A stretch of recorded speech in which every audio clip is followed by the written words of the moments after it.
Hello everyone. Welcome to Midnight Story Channel. I'm here to help you today. I know many of you listen to these stories to help you drift off to sleep, and I'm honored to be part of your journey. Before we begin, don't forget to like this video and subscribe to the channel. Also, where are you from and what time are you watching now? Take a deep breath, get comfortable, and allow yourself to relax. Your story is about to begin. Story 1. The roar of my big rig's engine had barely settled into a low rumble when I saw them, 3 men, silhouetted against the harsh glare of my headlights, emerging from the oppressive shadows. Their eyes, I could just make out, glinted with undeniable malice. In that chilling moment, I knew with a profound, sinking certainty that this wasn't going to be an ordinary pit stop. This supposedly abandoned rest area, a flicker of light in the vast, desolate Nevada night, had just become a meticulously laid trap, and I was caught right in the suffocating middle of it. My name is Jake, and I've been driving long-haul trucks for the better part of 2 decades. I've seen my fair share of strange, unsettling things on the open road, from phantom hitchhikers to bizarre roadside cults, but nothing, absolutely nothing, could have prepared me for the raw, visceral terror of that night. It had been an unusually long haul, carrying a precious cargo of high-tech electronics from the bustling metropolis of Chicago all the way to the glittering sprawl of Los Angeles. I was about halfway through the desolate, unforgiving expanse of Nevada, the endless desert stretching out on either side of the highway like a vast, dark ocean, when a crushing wave of fatigue began to set in. The white lines on the road, once crisp and clear, were starting to blur into an indistinct smear, and I knew, with a desperate clarity, that I needed to stop soon, or risk succumbing to the perilous embrace of sleep at the wheel. That's when I saw the sign for the rest area. It wasn't on my usual, meticulously planned route, and something about it tickled the back of my mind, a faint, unsettling whisper, like I should have remembered something important, some obscure warning. But exhaustion, a powerful, pervasive fog, clouded my judgment, and the seductive promise of a quick, restorative nap was simply too tempting to resist. The rest area looked utterly abandoned when I pulled in, which wasn't entirely unusual for this time of night in such a remote, forgotten location. The vast, empty parking lot held only one other vehicle, a beat-up, rusty pickup truck, parked haphazardly in the far corner, its windows dark and inscrutable.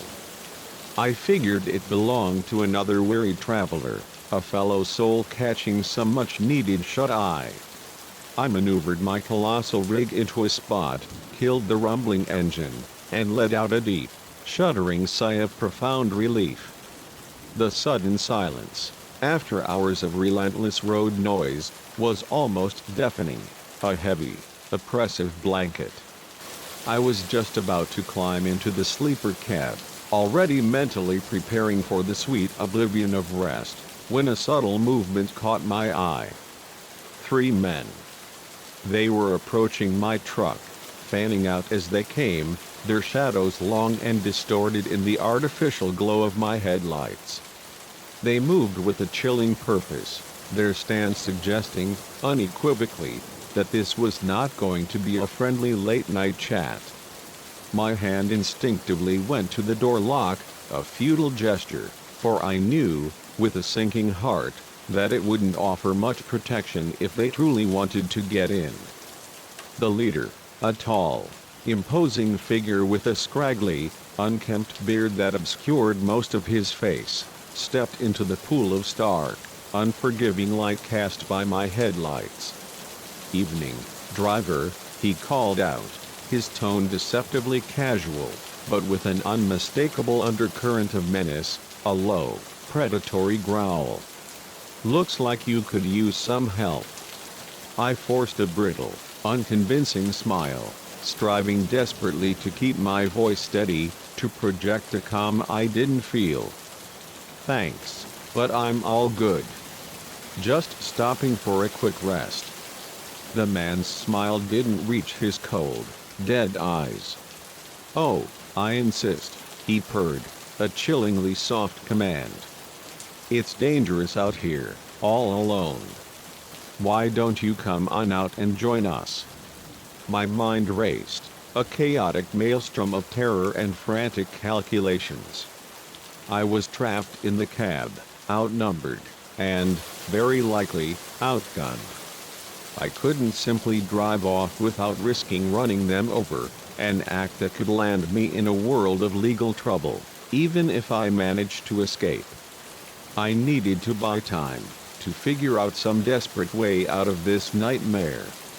Look, fellas, I said, my voice barely a whisper, forcing a conciliatory tone. I appreciate the offer, but I'm on a tight schedule. How about I just head on my way, and we forget this ever happened? The leader's fake friendliness dropped away, replaced by a cold, hard menace. That's not how this works, driver. You've got two choices, come out nice and easy, or we come in and get you. Trust me, you don't want the second option. I glanced at my cell phone, a desperate, futile gesture, but as I expected, there was no signal. We were miles from anywhere, a tiny speck in the vast, empty desert, and no one knew I had stopped here. Help wasn't coming. Stalling for precious seconds, I asked, "What do you want from me?" The man to the left, a wiry guy with serpentine tattoos snaking up his neck and disappearing under his collar, laughed, a harsh, grating sound devoid of any humor. "What do we want?" "We want everything, old man. That rig of yours is carrying some pretty valuable cargo, isn't it?" So that was it. They were hijackers. Professional ones, probably working with inside information, a chilling thought. How else would they know what I was carrying? "Listen," I said, my mind working furiously, desperately. "The cargo is insured. The company won't lose anything if you take it. But if you let me go, I won't report this. You can take the truck and everything in it, and I'll hitch a ride to the next town. No one needs to get hurt here." The leader seemed to consider this for a long, agonizing moment, his cold eyes assessing me. Then he slowly shook his head, a grim, definitive gesture. "Nice try, old man, but we can't take that risk. You've seen our faces. No. You're coming with us. We've got a nice, cozy spot picked out where you can wait until this is all over." I knew precisely what that meant. Once they had what they wanted, I'd be a loose end. These weren't the kind of men who left loose ends. As they moved closer to the truck, their forms dark and menacing, I frantically looked around the cab for anything at all, I could use as a weapon. My eyes fell on the old CB radio. It was an older model, a relic, one I kept around more out of sentimental nostalgia than necessity. Most drivers these days relied on cell phones, their advanced features rendering the old CB obsolete. But right now, that old radio, that humble piece of equipment, was my only desperate hope. I lunged for it, my fingers fumbling, hitting the power button and grabbing the mic. "Mayday! Mayday!" I shouted, my voice raw with desperation, forcing it to crackle with urgency. "This is Bulldog. I'm at the abandoned rest stop off mile marker 237. Under attack by hijackers. Any units in the area, please respond." The leader's eyes widened in profound surprise, then narrowed into slits of pure, unadulterated anger. "You shouldn't have done that, old man," he growled, reaching into his jacket. I didn't wait to see what he was pulling out. I threw the truck into gear, stomped on the accelerator, a desperate, reckless move.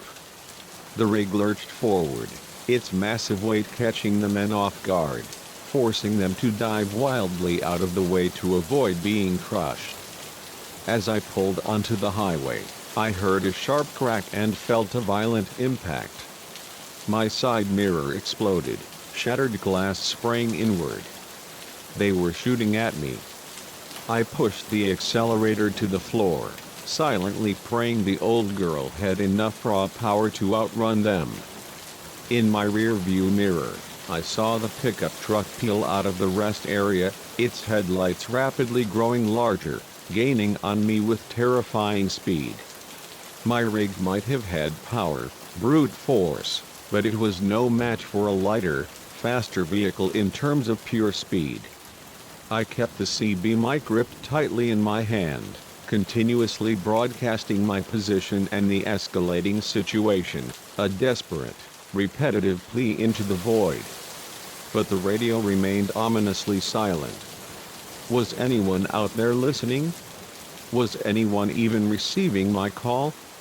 The pickup was right on my tail now, its grille looming large in my mirror. I saw the passenger lean out the window, something long and dark glinting ominously in his hands.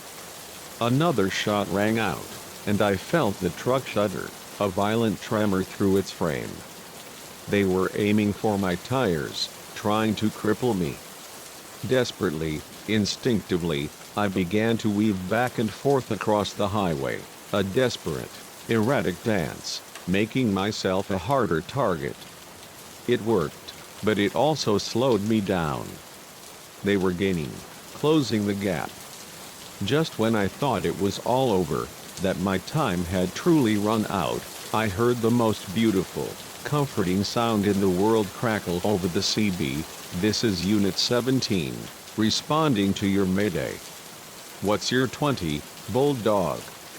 Relief, so profound it nearly buckled my knees, flooded through me. I'm eastbound on 80, about 5 miles past mile marker 237. I've got a hostile vehicle in pursuit. Armed suspects. 10-4, bulldog. We've got units converging on your location. Can you keep evading? Another shot rang out, this one punching cleanly through my cab, a terrifying whistle, and embedding itself with a thud in the dashboard, directly in front of me. "Not for much longer," I replied, my voice tight with strain. "Understood. There's a roadblock set up 2 miles ahead. When you see it, don't slow down. We'll clear a path for you." I gripped the wheel tighter, my knuckles white, my entire body rigid with tension. 2 miles. Just 2 more miles. I just had to make it 2 more miles. The pickup rammed me from behind again, a brutal impact that jolted me violently in my seat. They were relentlessly trying to run me off the road. I fought to keep the rig steady, using every ounce of skill and experience I'd gained in my decades of driving. 1 mile to go. I could see flashing lights in the distant blackness, a beacon of imminent salvation. The pickup rammed me again, harder this time, a sickening crunch of metal. The steering wheel bucked violently in my hands, and for a terrifying moment, I thought I was going to lose control, to succumb to their brutal assault. Half a mile. The roadblock came into full view, a brilliant, blinding line of patrol cars stretching across the highway. At the last possible second, 2 cars in the center pulled apart, leaving a perfectly timed gap, just wide enough for my massive rig to squeeze through. I aimed for that gap, silently urging my truck, that old, faithful companion, to hold together for just a few more precious seconds. Behind me, I heard the violent screech of tires as the pickup slammed on its brakes, suddenly surrounded by officers, their weapons drawn, their forms silhouetted against the flashing lights. It was over. I'd made it. I pulled over a little way down the road, my hands shaking uncontrollably as I put the rig in park. As the profound rush of adrenaline slowly, painfully wore off, the full, crushing reality of what had just happened hit me. I'd nearly died. If it hadn't been for that old, obsolete CB radio, if it hadn't been for the desperate, unheard of call for help, I wouldn't be here. In the days that followed, as I gave detailed statements to the police and tried to process the harrowing, life-altering experience, I couldn't shake the chilling feeling of how agonizingly close I'd come to disaster. The men, it turned out, were part of a larger, highly organized hijacking ring that had been relentlessly targeting cargo trucks across several states. My specific cargo, it seemed, and my quick thinking, my desperate plea into the void, had ultimately helped bring down their entire insidious operation. I still drive trucks. I still love the open road, the endless stretch of asphalt under a vast sky. But now, I'm more cautious, more acutely aware of my surroundings, about where I stop, about the shadows that might lurk just beyond the periphery of vision. I keep my old CB radio on and meticulously monitored at all times, a silent, comforting hum in the cab. And every single time I pass that desolate rest area, that place of chilling terror, I say a little silent thank you to whatever twist of fate, whatever unseen force, led me to keep that old radio around. Because out here on the road, you never truly know when an ordinary night might suddenly, brutally, transform into a desperate fight for survival. And sometimes, the very difference between life and death is as simple, as profound, as an old piece of equipment and a disembodied voice in the darkness saying, "This is Unit 17, responding to your mayday." Story 2. The first shadow, a fleeting distortion, darted across my peripheral vision, quick and silent as a phantom. The second, a more defined flicker, sent a chilling jolt through my heart. By the time I saw the third, a cold, undeniable certainty gripped me. This wasn't just a shortcut through an unfamiliar neighborhood. It was a meticulously laid trap, and I, Ethan Blackwood, had walked directly into its suffocating embrace. I'd never been one to shy away from adventure. As a freelance photographer, I often found myself in strange, unexplored places at odd hours, chasing the elusive perfect shot that only the fringes of light and shadow could offer. That night was supposed to be no different. I was in a new city for a commission, and I'd heard whispers about a fantastic, off-the-beaten-path spot to capture the sprawling skyline at sunset, a unique perspective far from the tourist crowds. The locals I'd cautiously asked for directions had offered subtle warnings, their voices low, hinting that it was in a rougher part of town, an area best avoided after dark.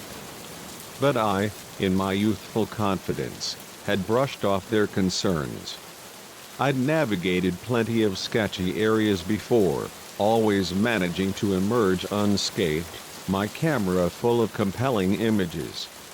The sun was already dipping below the jagged urban horizon, bleeding fiery oranges and deep purples across the sky, as I made my way through the labyrinthine maze of narrow, winding streets. The fading light cast long, skeletal shadows, transforming familiar objects, overflowing dumpsters, abandoned crates, into looming, sinister shapes. I clutched my camera bag closer, more out of habit, a photographer's unconscious reflex, than actual, burgeoning concern. It wasn't until I turned down a particularly narrow, unlit alley, its entrance obscured by graffiti-covered walls, that I first felt it, that primal prickle on the back of your neck, the undeniable sensation that you are being watched. I glanced over my shoulder, my eyes piercing the gloom, but the alley behind me was empty, a silent, mocking void. Shaking off the fleeting feeling, a rationalization already forming in my mind, I pressed on. That's when I saw the first shadow. Just a flicker of movement at the very edge of my vision, gone so quickly I almost convinced myself I'd imagined it. Almost.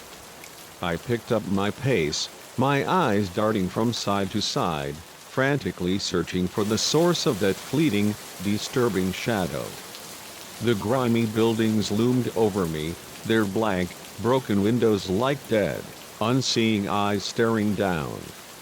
The graffiti-covered walls seemed to close in, pressing from all sides, making the narrow alley feel less like a passage and more like a suffocating tunnel with each desperate step.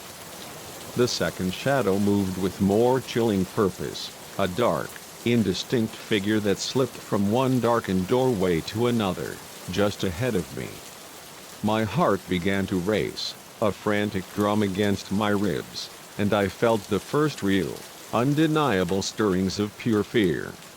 This was no trick of the fading light, no figment of an overactive imagination. Someone was out there, moving with chilling precision, and they were meticulously tracking my movements. I whirled around, my mind screaming for me to head back the way I came, to escape this growing nightmare, only to see a third shadow detach itself from a darkened alcove behind me, completing a terrifying triangle. The realization hit me like a physical blow to the gut, a cold, sickening punch. I wasn't lost. I was being herded. My brisk walk morphed into a desperate jog, then a full-blown run. I could hear footsteps now, multiple sets, a chilling chorus echoing off the grimy, unyielding walls around me. They were coming from all directions, converging, getting closer with each passing second. I took random, desperate turns, plunging into unfamiliar side alleys, hoping, praying, to throw off my unseen pursuers. But every new alley looked horrifyingly the same as the last, narrow, dark, dirty, and filled with countless potential hiding spots for those who hunted me. My lungs burned with exertion, raw and protesting, and the heavy camera bag slapped rhythmically against my side with each frantic stride, a constant, mocking reminder of my vulnerability. As I rounded another sharp, blind corner, my eyes, straining in the gloom, spotted a chain-link fence blocking the way forward. Beyond it, through the gaps in the rusting wire, I could just make out the blessed sight of a main street, distant car lights, the comforting hum of traffic. Safety was so agonizingly close, yet impossibly, cruelly far. I reached the fence and began to climb, desperately, the sharp metal links biting painfully into my hands, tearing at my skin. I was halfway up, scrambling desperately, when I felt a hand, strong and cold, clamp around my ankle, yanking me back down with brutal force. I kicked out blindly, a desperate, flailing motion, and heard a grunt of pain. The grip, mercifully, loosened. I scrambled up and over, dropping heavily on the other side, the impact jarring through my bones. But my pursuers weren't giving up that easily. I could hear them scaling the fence behind me, the metallic scrape and clatter a chilling counterpoint to my own ragged breathing. As I sprinted towards the main street, my only hope, my singular focus, was to reach those distant cars, those oblivious people, before they caught up. I burst out onto the sidewalk, gasping for breath, wild-eyed and disheveled, undoubtedly looking like a madman. A few pedestrians, caught in the fleeting halo of a street light, gave me startled, wary looks, their faces etched with suspicion, but no one stopped to help. No one intervened. I spun around, frantically expecting to see my attackers emerging from the dark alley, their forms menacing in the harsh artificial light. But there was no one there. The alley mouth was a dark, silent void. It was as if they had simply vanished into thin air. For a long, disorienting moment, I stood there, my heart pounding a frantic drum, wondering if I'd imagined the entire terrifying ordeal. But the raw, stinging scratches on my hands from the fence, and the dull, throbbing ache in my ankle where I'd been grabbed, were undeniably real. A police cruiser, its lights a comforting, if belated, beacon, cruised slowly by. I flagged it down, my arm waving wildly, profound relief washing over me. The officers listened to my fragmented, breathless story with skeptical, disbelieving expressions. But, to their credit, they agreed to take a look around the area. They found nothing. No suspicious characters. No signs of anyone lurking in the shadows of the alleys. Probably just some kids messing around, one of the officers suggested, his tone dismissive, yet not unkind. This area can get a bit rough after dark. You shouldn't be wandering around here alone. I nodded, too exhausted and shaken to argue, too grateful for their presence to challenge their skepticism. They offered me a ride back to my hotel, which I gratefully accepted, sinking into the plush back seat, feeling a strange mixture of shame and lingering terror. As we drove away, I couldn't shake the chilling feeling that unseen eyes were still watching me, lingering in the shadows of those unforgiving streets. Back in the sterile, brightly lit confines of my hotel room, I tried desperately to rationalize what had happened. Maybe it really had just been some local teens, bored and mischievous, trying to scare a lone tourist. Maybe I'd simply let my imagination run wild in an unfamiliar, intimidating place, allowing my fears to construct a narrative of persecution. But deep down, in the quiet, terrified corners of my mind, I knew it had been more than that. The chilling coordination. The unnatural silence of their movements. The precise, methodical way they had herded me, a silent, deadly game. This was no random encounter. Sleep did not come easily that night. Every subtle noise from the hallway, every passing car outside, made me jump, my nerves frayed. I kept replaying the harrowing chase in my mind, a relentless, terrifying loop, second-guessing every decision I'd made. Should I have taken a different route? Should I have stuck to the main, brightly lit streets? Should I have listened more closely to the locals' warnings about that part of town? The next morning, against my better judgment, a strange, morbid curiosity compelling me, I went back. In the harsh, revealing light of day, the area looked profoundly different, less menacing, more rundown, its grim reality exposed. I retraced my steps, my camera in hand, this time looking not for the perfect shot, but for any tangible evidence of what had happened. I found nothing conclusive. Just some scuff marks on the top of the fence where I'd climbed over, a testament to my desperate escape. But as I was about to leave, something, a subtle detail, caught my eye.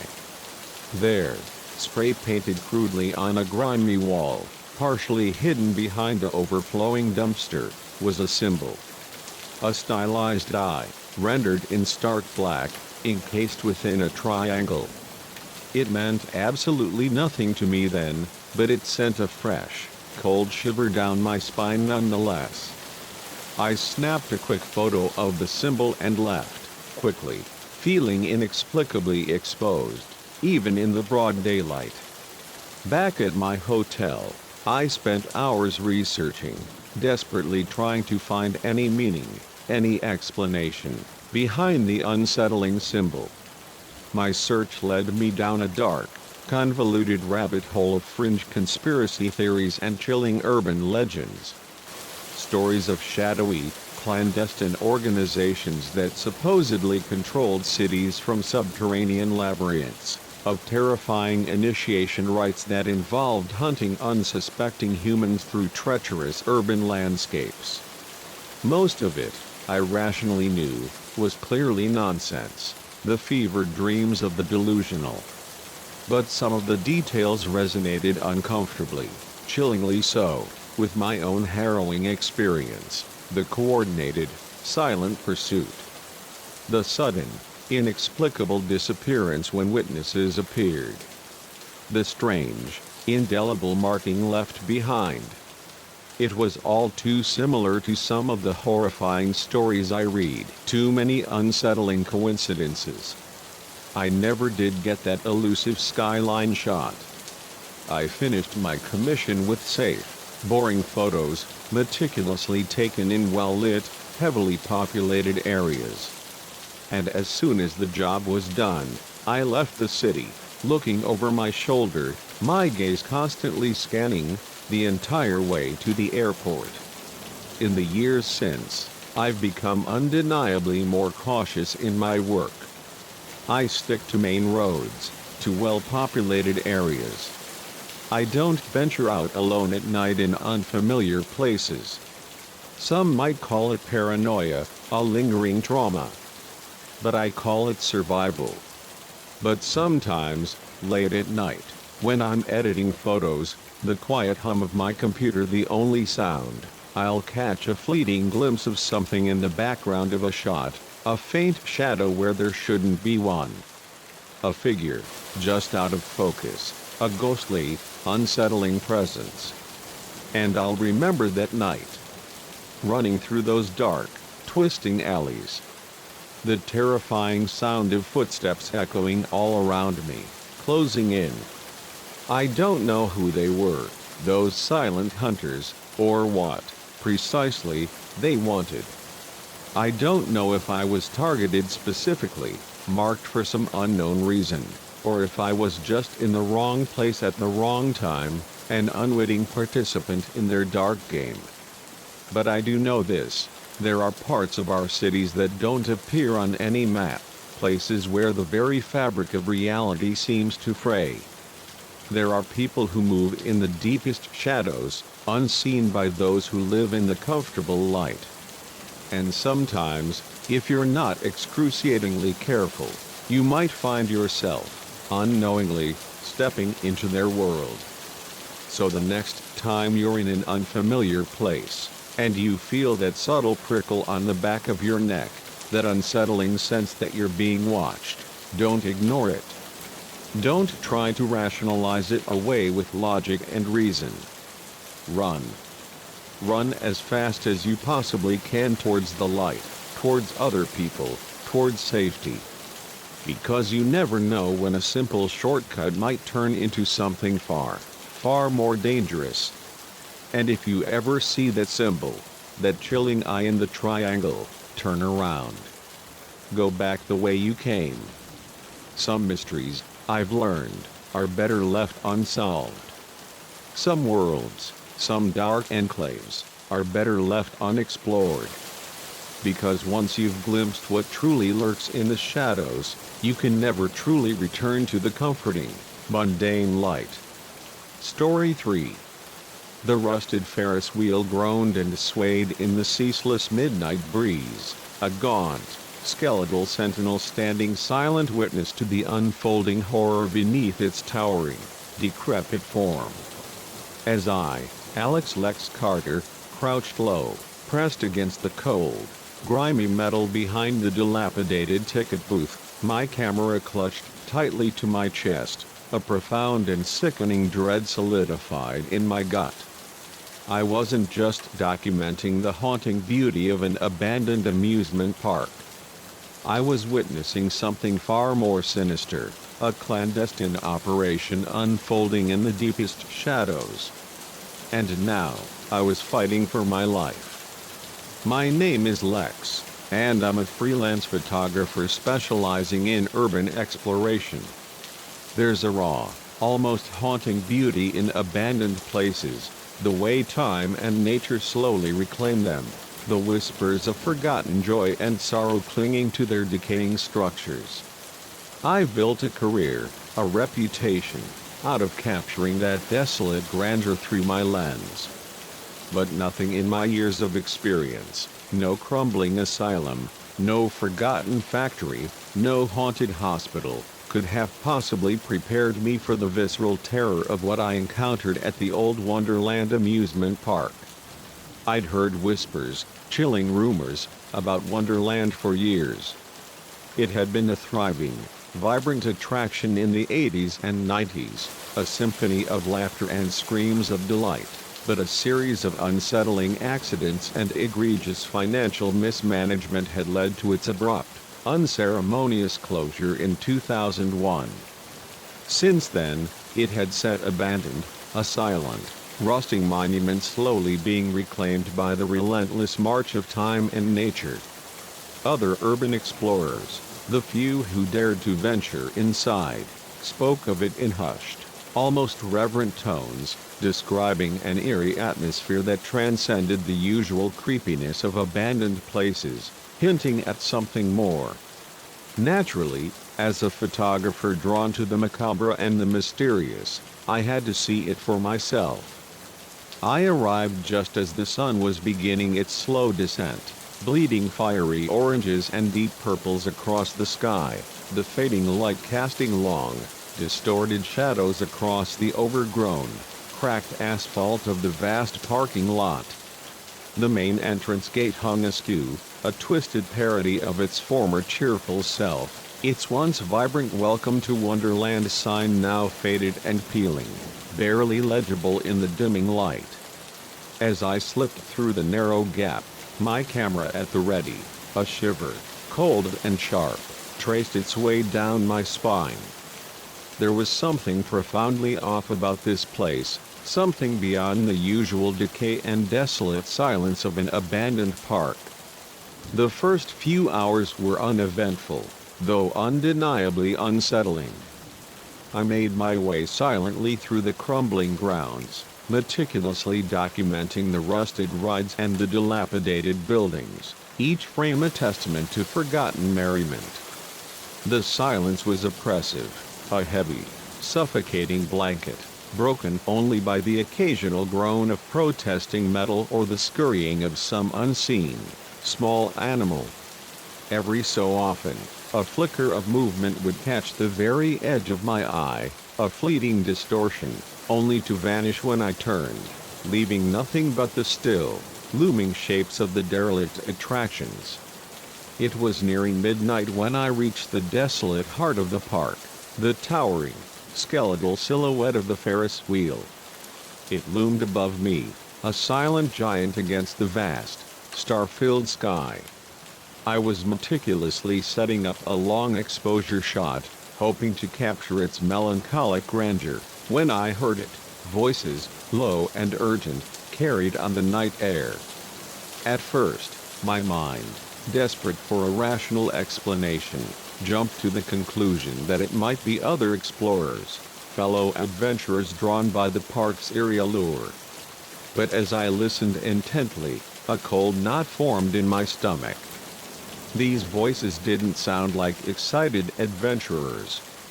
They were low, urgent, almost angry, laced with an unsettling tension.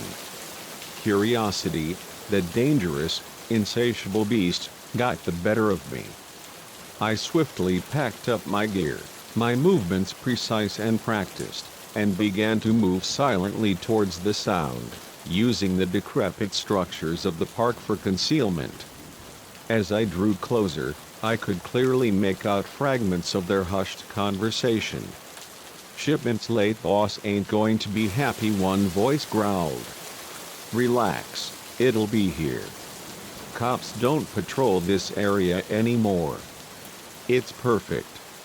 I froze, my breath catching in my throat. This wasn't just some group of late-night trespassers, a few teenagers seeking illicit thrills. Whatever was happening here, it was serious. It was illegal. I should have left right then, should have snuck back to my car, my mind screaming for immediate escape, and driven straight to the nearest police station. But the journalist in me, the insatiable desire to uncover the truth, couldn't resist. If there was a story here, a truly significant story, I wanted to be the one to break it, to expose it. Carefully, meticulously, I made my way closer, my camera ready, its lens a silent, watchful eye. I peered cautiously around the decaying corner of an old concession stand, and what I saw made my blood run instantly cold. 5 men stood in a small clearing, their forms illuminated faintly by a single, harsh work light. All of them were armed, the glint of metal visible even from my vantage point. Crates, large and heavy, were stacked nearby, their contents hidden, but their purpose, I realized with sickening clarity, was unmistakably sinister. This wasn't just some small-time operation. This was big. I raised my camera, my hand steady despite the frantic pounding of my heart, focusing the lens on the group. If I could just get a few clear, undeniable shots, their faces, their weapons, the illicit crates, it would be irrefutable evidence for the police. I held my breath, a silent plea for silence, and pressed the shutter. The click, in the profound, unnatural quiet of the abandoned park, seemed deafening, an explosive crack. For a terrifying, agonizing moment, everything froze, suspended in time. Then, one of the men, his senses impossibly sharp, turned his head, his eyes locking directly onto my hiding spot. "We've got company," he shouted, his voice rough, raising his gun. I didn't wait to see what happened next. I ran. The night exploded into chaos. Shouts echoed through the abandoned park, raw with fury, immediately followed by the terrifying crack of gunfire. I ducked and weaved through the decaying structures, my heart pounding so violently I thought it might burst from my chest. I could hear them behind me, their heavy footsteps relentless, spreading out, trying to cut off my escape routes. I knew I had one crucial advantage. I'd spent countless hours exploring this park, memorizing its convoluted layout, every hidden nook and cranny, every secret pathway. But they had numbers, they had weapons, and they had the terrifying home field advantage of having set this trap. I ducked into the old fun house, hoping to lose them in the disorienting maze of mirrors and treacherous, uneven trick floors. The inside was pitch black, a suffocating void, and I stumbled blindly, my hands outstretched, praying I wouldn't run headlong into a wall or fall through a rotting floorboard. Behind me, I could hear them entering the fun house, their flashlight beams cutting through the darkness, reflecting crazily off the few remaining, cracked mirrors, distorting their forms into grotesque, terrifying shapes. I pressed myself into a dark corner, trying desperately to control my ragged, terrified breathing, to become utterly still, unseen. Come out, wherever you are." One of them called, his voice echoing unnaturally in the enclosed, distorted space. "We just want to talk." "Yeah, right," I thought, a bitter, desperate irony. The fresh bullet holes in the wall directly behind where I'd been standing minutes before screamed otherwise. I needed to find a way out, and fast. My eyes, now somewhat adjusted to the profound darkness, caught a faint glimmer of moonlight, an exit, half hidden behind a fallen panel, a desperate sliver of hope. If I could just reach it without being seen, I inched towards the exit, every subtle creak of the floorboard beneath my weight sounding like a gunshot to my hypersensitive ears. I was almost there when a rotten board gave way abruptly under my foot. I stumbled, knocking into a mirror that shattered with a deafening crash, its sharp fragments scattering across the floor. There. I didn't look back. I dove for the exit, feeling the sudden rush of air, the terrifying whisper of a bullet passing far, far too close to my head. I burst out of the fun house, gasping for breath, and ran, no longer caring about stealth, just focused on putting as much distance as humanly possible between myself and my relentless pursuers. I found myself in the old Midway, surrounded by dilapidated game booths and the ghostly remnants of carnival attractions. In a desperate, last-ditch effort, I ducked into one, huddling beneath the counter, praying for invisibility. I could hear them spreading out, their heavy footsteps systematic, methodical, searching. It was only a matter of time before they found me. As I crouched there, trying desperately to quiet my frantic breathing, my hand brushed against something cold and metallic. I looked down, and a strange, almost hysterical laugh bubbled in my throat. It was one of those old air rifles from a shooting gallery, probably left behind when the park closed, forgotten. It wouldn't do much against real guns, but an idea, crazy, desperate, but a plan nonetheless, began to form in my mind. It was all I had. I waited, my body tense, every nerve on edge, until I heard heavy footsteps approaching my hiding spot, the man's shadow falling over me. Then, taking a deep, fortifying breath, I popped up and fired the air rifle. It let out a loud, surprising pop, startlingly similar to a real gunshot. The effect was immediate. The men scattered, diving for cover in the ensuing confusion, their shouts of surprise echoing through the dilapidated Midway. In that precious, fleeting moment of chaos, I made a break for it, running full tilt towards the park entrance. I could hear furious shouting behind me as they realized the trick, but I had a head start now, a desperate, exhilarating lead. My lungs were burning, raw with exertion, my legs felt like lead, but I didn't dare slow down. The entrance gate, a beacon of tantalizing freedom, came into view, and with it, my car, parked just outside the perimeter. I'd never been so ecstatically happy to see that beat-up old Civic in my entire life. I reached the car, fumbling desperately with my keys, my hands shaking uncontrollably.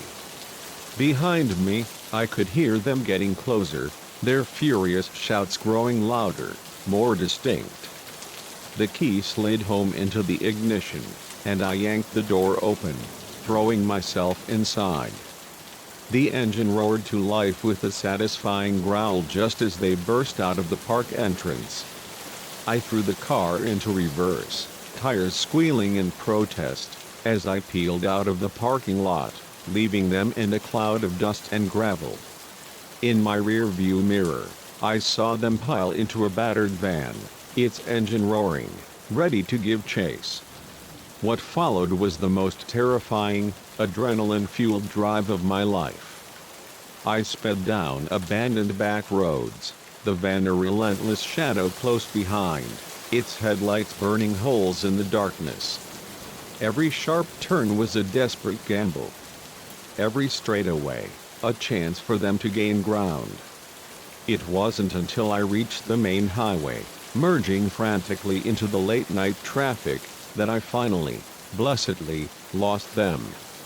Even then, I didn't slow down, didn't breathe easily, until I reached the nearest police station.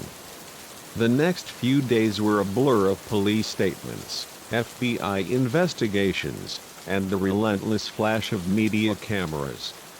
My photographs, coupled with my harrowing testimony, were irrefutable, undeniable. They were enough to bring down a major weapons smuggling operation. The abandoned park, it turned out, had been their primary base of operations for years, hidden in plain sight. I've been asked many times if I regret going to Wonderland that night, knowing what I know now, having experienced that nightmare. The truth is, I don't. Yes, it was terrifying. Yes, I came closer to death than I ever want to again, a terrifying brush with mortality. But we exposed a dangerous criminal operation, brought a network of violent individuals to justice, and, in a small way, made the world a little bit safer. These days, I still explore abandoned places, drawn by their melancholic beauty, but now I'm infinitely more careful, more aware, about what hidden secrets I might stumble upon. Because sometimes, the real danger isn't in the decay or the oppressive darkness. Sometimes, it's in the profound, sinister secrets these forgotten places hold, and the ruthless people willing to kill to keep those secrets buried. So, the next time you pass an abandoned amusement park, its rusted rides looming like silent ghosts against the skyline, and you feel tempted to explore, remember my story. Because you never know what might be lurking behind that rusted gate, waiting patiently in the shadows of the silent rides. And unlike in the fun house, the dangers you face might be all too real. Story 4. The ancient Egyptian vase shouldn't have moved on its own. But as I stared at the security footage, my blood ran cold. There it was, clearly shifting position between frames with no sign of human intervention.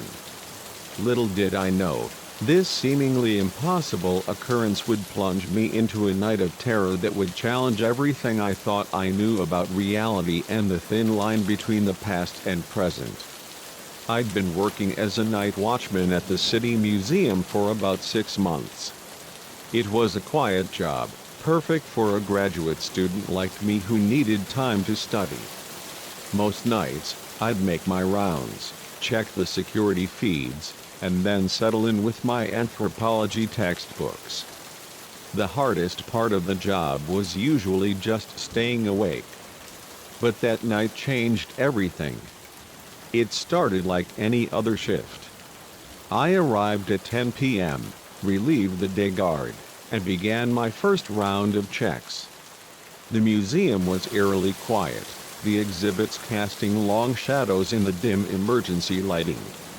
I'd gotten used to the creepy atmosphere, or so I thought. Around midnight, I was watching the security feed when something caught my eye. The camera focused on the Egyptian exhibit showed the prized centerpiece, a 4,000-year-old ceremonial vase, clearly moving about an inch to the left. I blinked, rubbed my eyes, and rewound the footage. There it was again, one frame. The vase was in its usual spot. The next, it had shifted. Impossible, I muttered to myself. I knew every inch of that exhibit. The vase was heavy, securely placed behind bulletproof glass. There was no way it could move on its own. I decided to investigate, telling myself it must be a glitch in the camera system. As I approached the Egyptian wing, an unsettling feeling crept over me. The air felt heavier, charged somehow, like the atmosphere before a thunderstorm. The exhibit looked normal at first glance. The vase sat innocently on its pedestal, its intricate hieroglyphs catching the low light. But as I got closer, I realized with a start that it was indeed in a different position than usual. The painted eye of Horus, which normally faced the center of the room, was now turned slightly to the left. A chill ran down my spine. I'd been so sure it was a camera malfunction, but the evidence was right in front of me. Somehow, impossibly, the vase had moved. I pulled out my phone to call my supervisor, then hesitated. What would I even say? that an ancient artifact was playing musical chairs? I'd sound insane. As I stood there, debating what to do, I heard it, a soft scraping sound coming from behind me. I whirled around, my heart pounding. The jackal-headed statue of Anubis, which stood in the corner of the exhibit, had turned its head. Its obsidian eyes seemed to stare right at me. I stumbled backward, my breath coming in short gasps. This couldn't be happening. Statues didn't move. It had to be a trick of the light, or my imagination running wild. But then I saw movement out of the corner of my eye. The vase was rotating slowly on its pedestal, the eye of Horus now facing directly at me. Panic surged through me. I turned to run, only to find my path blocked. The mummy case, which had been standing against the far wall, was now directly behind me. Its painted eyes seemed to glow in the dim light. I let out a strangled yell and ducked around it, sprinting for the exit. As I ran, I could hear movement all around me, pottery rattling in its cases, stone scraping against stone, the soft thud of footsteps that should not exist. I burst out of the Egyptian wing, gasping for breath. The rest of the museum seemed normal, quiet and still. Had I imagined it all? Slowly, my heart still racing, I turned back to look at the exhibit. What I saw made my blood run cold. Every statue, every artifact was facing the doorway, facing me. I ran. I ran faster than I ever had in my life, through the quiet halls of the museum, past motionless dinosaur skeletons and silent dioramas. I didn't stop until I reached the security office, slamming the door behind me and leaning against it, panting. With shaking hands, I pulled up the security feeds on the monitor. The Egyptian exhibit looked normal again, everything in its proper place. Had I hallucinated the whole thing? But then I saw it, the vase moved again, just a tiny shift, and then the Anubis statue turned its head, looking directly at the camera. I watched in horror as one by one, every artifact in the exhibit came to life. Statues stepped off their pedestals, ancient tools floated out of their cases, hieroglyphs began to writhe and move on the walls. I should have called for help, should have hit the alarm, done something, but I was frozen, transfixed by the impossible scene unfolding on the monitor. The mummy case opened, and a figure stepped out, not a desiccated corpse, but a man dressed in the regalia of an ancient Egyptian pharaoh. He surveyed the room, nodding in satisfaction, then looked directly at the camera, at me. He spoke, his words appearing as subtitles at the bottom of the screen, translated from ancient Egyptian to English by some impossible means. "We have slept for too long. The time has come to reclaim what was taken." The pharaoh raised his staff, and the screen went black. For a long moment, I sat there in stunned silence. Then slowly, I became aware of sounds coming from outside the office, footsteps, lots of them. With trembling fingers, I pulled up the feeds from other parts of the museum. What I saw defied belief. Exhibits from every era were coming to life. Roman soldiers marched in formation down one hallway, a woolly mammoth lumbered through the Ice Age display. In the medieval section, knights were mounting horses that shouldn't be alive. And they were all converging on the security office, on me. Panic clawed at my throat. I had to get out of there, but how? I was surrounded by impossibilities, by history come to life with unknown intentions. A pounding on the door made me jump. "Open in the name of Ramesses II." A voice boomed. Ancient Egyptians somehow understood. I looked around frantically for an escape route.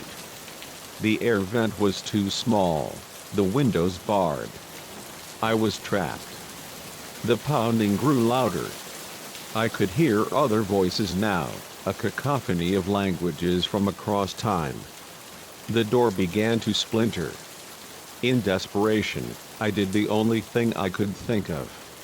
I grabbed the fire extinguisher from the wall and stood ready, facing the door. With a final crash, the door burst open. The pharaoh stood there, flanked by a Roman centurion and a medieval knight. Behind them, I could see a crowd of historical figures stretching down the hallway. "What do you want?" I managed to croak out. The pharaoh stepped forward, his eyes boring into mine. "We want what was taken from us. Our artifacts, our history, our stories. We have been prisoners in your museums for too long." I swallowed hard. I don't have the authority to give you anything. I'm just a night watchman. The pharaoh smiled, a cold, calculating expression. "Oh, but you have something far more valuable than mere authority. You have knowledge of this modern world. You will be our guide." Before I could protest, the knight stepped forward and grabbed my arm. His gauntlet felt cold and all too real. "Come," the pharaoh said. "We have much to learn. And the night is young." As they dragged me out of the office, into a museum now teeming with life from every era of history, I couldn't help but wonder, was this a nightmare I would wake up from, or the beginning of a new, impossible reality? The exhibits had come to life. History was literally repeating itself, and I was caught in the middle of it all. As we marched towards the museum exit, towards an unsuspecting world, I realized that my quiet job as a night watchman had become something far more extraordinary and terrifying. The night was indeed young, and it promised to be one that would change not just my life, but potentially the course of history itself. Story 5. The ancient Egyptian vase shouldn't have moved on its own. But as I stared at the security footage, my blood ran cold. There it was, clearly shifting position between frames with no sign of human intervention. Little did I know, this seemingly impossible occurrence would plunge me into a night of terror that would challenge everything I thought I knew about reality and the thin line between the past and present. I'd been working as a night watchman at the City Museum for about 6 months. It was a quiet job, perfect for a graduate student like me who needed time to study. Most nights, I'd make my rounds, check the security feeds, and then settle in with my anthropology textbooks.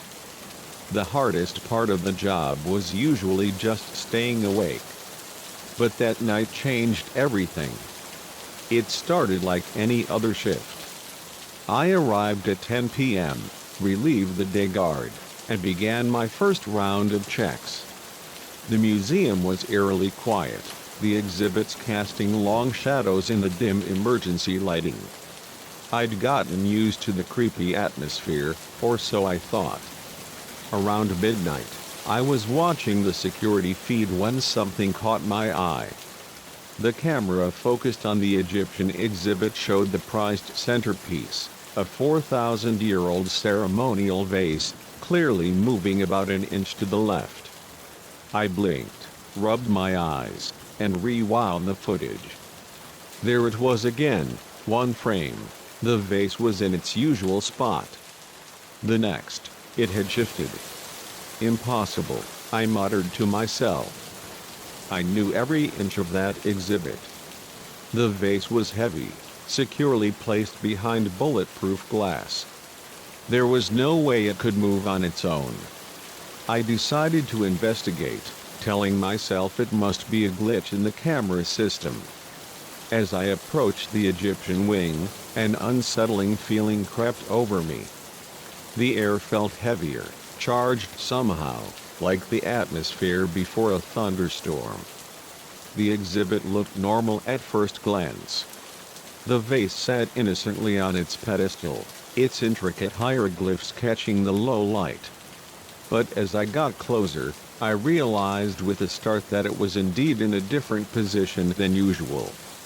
The painted eye of Horus, which normally faced the center of the room, was now turned slightly to the left. A chill ran down my spine.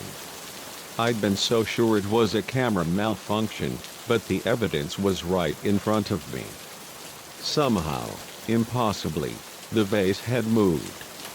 I pulled out my phone to call my supervisor, then hesitated. What would I even say? That an ancient artifact was playing musical chairs? I'd sound insane. As I stood there, debating what to do, I heard it, a soft scraping sound coming from behind me. I whirled around, my heart pounding. The jackal-headed statue of Anubis, which stood in the corner of the exhibit, had turned its head. Its obsidian eyes seemed to stare right at me. I stumbled backward, my breath coming in short gasps. This couldn't be happening. Statues didn't move. It had to be a trick of the light, or my imagination running wild. But then I saw movement out of the corner of my eye. The vase was rotating slowly on its pedestal, the eye of Horus now facing directly at me. Panic surged through me. I turned to run, only to find my path blocked. The mummy case, which had been standing against the far wall, was now directly behind me. Its painted eyes seemed to glow in the dim light. I let out a strangled yell and ducked around it, sprinting for the exit. As I ran, I could hear movement all around me, pottery rattling in its cases, stone scraping against stone, the soft thud of footsteps that should not exist. I burst out of the Egyptian wing, gasping for breath. The rest of the museum seemed normal, quiet and still. Had I imagined it all? Slowly, my heart still racing, I turned back to look at the exhibit. What I saw made my blood run cold. Every statue, every artifact was facing the doorway, facing me. I ran. I ran faster than I ever had in my life, through the quiet halls of the museum, past motionless dinosaur skeletons and silent dioramas. I didn't stop until I reached the security office, slamming the door behind me and leaning against it, panting. With shaking hands, I pulled up the security feeds on the monitor. The Egyptian exhibit looked normal again, everything in its proper place. Had I hallucinated the whole thing? But then I saw it, the vase moved again, just a tiny shift, and then the Anubis statue turned its head, looking directly at the camera. I watched in horror as one by one, every artifact in the exhibit came to life. Statues stepped off their pedestals, ancient tools floated out of their cases, hieroglyphs began to ride and move on the walls. I should have called for help, should have hit the alarm, done something, but I was frozen, transfixed by the impossible scene unfolding on the monitor. The mummy case opened, and a figure stepped out, not a desiccated corpse, but a man dressed in the regalia of an ancient Egyptian pharaoh. He surveyed the room, nodding in satisfaction, then looked directly at the camera, at me. He spoke, his words appearing as subtitles at the bottom of the screen, translated from ancient Egyptian to English by some impossible means. "We have slept for too long. The time has come to reclaim what was taken." The pharaoh raised his staff, and the screen went black. For a long moment, I sat there in stunned silence. Then slowly, I became aware of sounds coming from outside the office, footsteps, lots of them. With trembling fingers, I pulled up the feeds from other parts of the museum. What I saw defied belief. Exhibits from every era were coming to life. Roman soldiers marched in formation down one hallway, a woolly mammoth lumbered through the Ice Age display, In the medieval section, knights were mounting horses that shouldn't be alive. And they were all converging on the security office, on me. Panic clawed at my throat. I had to get out of there, but how? I was surrounded by impossibilities, by history come to life with unknown intentions. A pounding on the door made me jump. Open in the name of Ramesses II. A voice boomed. Ancient Egyptians somehow understood. I looked around frantically for an escape route. The air vent was too small, the windows barred. I was trapped. The pounding grew louder.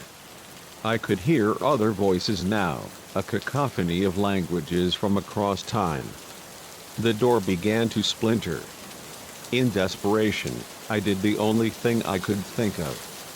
I grabbed the fire extinguisher from the wall and stood ready, facing the door. With a final crash, the door burst open. The pharaoh stood there, flanked by a Roman centurion and a medieval knight. Behind them, I could see a crowd of historical figures stretching down the hallway. "What do you want?" I managed to croak out. The pharaoh stepped forward, his eyes boring into mine. "We want what was taken from us. Our artifacts, our history, our stories. We have been prisoners in your museums for too long." I swallowed hard. I don't have the authority to give you anything. I'm just a night watchman. The pharaoh smiled, a cold, calculating expression. "Oh, but you have something far more valuable than mere authority. You have knowledge of this modern world. You will be our guide." Before I could protest, the knight stepped forward and grabbed my arm. His gauntlet felt cold and all too real. "Come," the pharaoh said. "We have much to learn. And the night is young." As they dragged me out of the office, into a museum now teeming with life from every era of history, I couldn't help but wonder, was this a nightmare I would wake up from, or the beginning of a new, impossible reality? The exhibits had come to life, history was literally repeating itself, and I was caught in the middle of it all. As we marched towards the museum exit, towards an unsuspecting world, I realized that my quiet job as a night watchman had become something far more extraordinary and terrifying.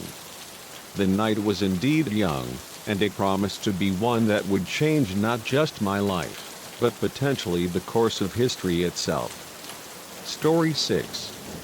The rain was a solid, unrelenting curtain, transforming the familiar highway into a treacherous, shimmering blur. My grip on the steering wheel was a white-knuckled vice, my eyes strained, battling the blinding glare of oncoming headlights, trying desperately to decipher the elusive road lines. This was supposed to be a quick trip, a mere 4-hour drive from Portland to Seattle for a crucial job interview. I'd navigated this route dozens of times, but never in weather like this. I was seriously contemplating pulling over, finding a safe harbor to wait out the storm's fury. That's when I saw him. A lone figure, a hunched silhouette at the side of the road, thumb outstretched, utterly drenched, a picture of absolute despair. In any other circumstance, I would have driven straight past, my mother's stern warnings about the dangers of picking up strangers echoing in my ears like a ghostly chorus. But something, an inexplicable pull, made me slow down. Perhaps it was the way he was huddled against the relentless downpour, looking utterly defeated. Or maybe it was the chilling thought that I could easily, terrifyingly, imagine myself in his position, desperate for a ride in this God-forsaken weather. Whatever the reason, I found myself pulling onto the shoulder, my hazard lights blinking a solitary, vulnerable pulse in the gloom. I rolled down the passenger window, just enough to hear him over the pounding rain. "Where you headed?" I called out. "Seattle," he replied, his voice barely audible above the storm's roar. "My car broke down a few miles back. I'd be forever grateful for a ride." I hesitated, a profound reluctance warring with my sudden, inexplicable urge to help. Every instinct screamed the primal warning. Finally, I made a decision, a choice I would soon, irrevocably, live to regret. "Hop in," I said, my voice barely a whisper, unlocking the doors. He climbed in quickly, bringing with him the heavy, damp scent of rain and something else, something I couldn't quite place, a subtle, unsettling undertone. As he settled into the seat, I got my first clear look at him. He was younger than I'd initially thought, probably in his late 20s, with dark hair plastered to his forehead and intense, unnervingly blue eyes that seemed to take in every single detail at once, missing nothing. "Thanks, man," he said, flashing me a grateful, almost too bright smile.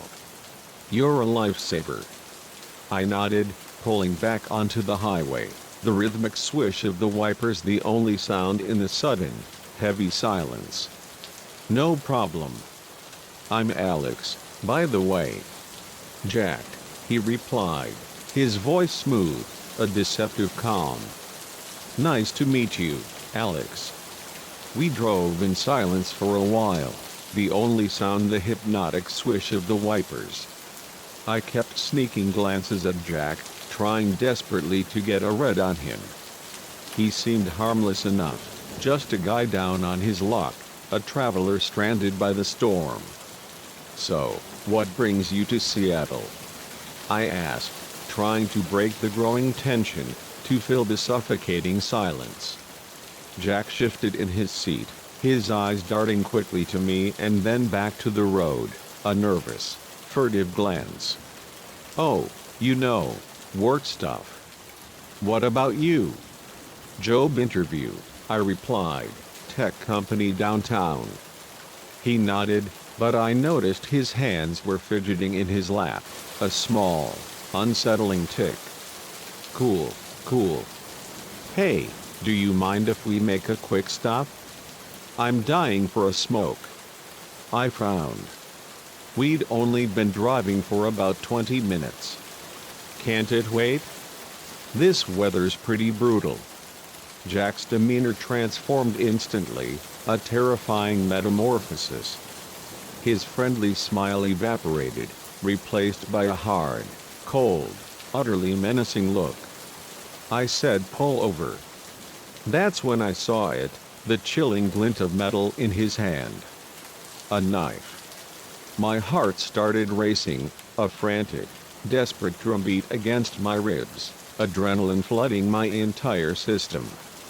I gripped the steering wheel tighter, my mind a desperate, racing torrent, frantically trying to process the horrifying reality of what was happening. "Look, man," I said, trying to keep my voice steady, to project a calm I didn't feel. "You don't need to do this. I can just drop you off wherever you want, no questions asked." Jack laughed, a harsh, humorless sound that sent a fresh wave of ice through my veins. "Oh, Alex, it's way too late for that now.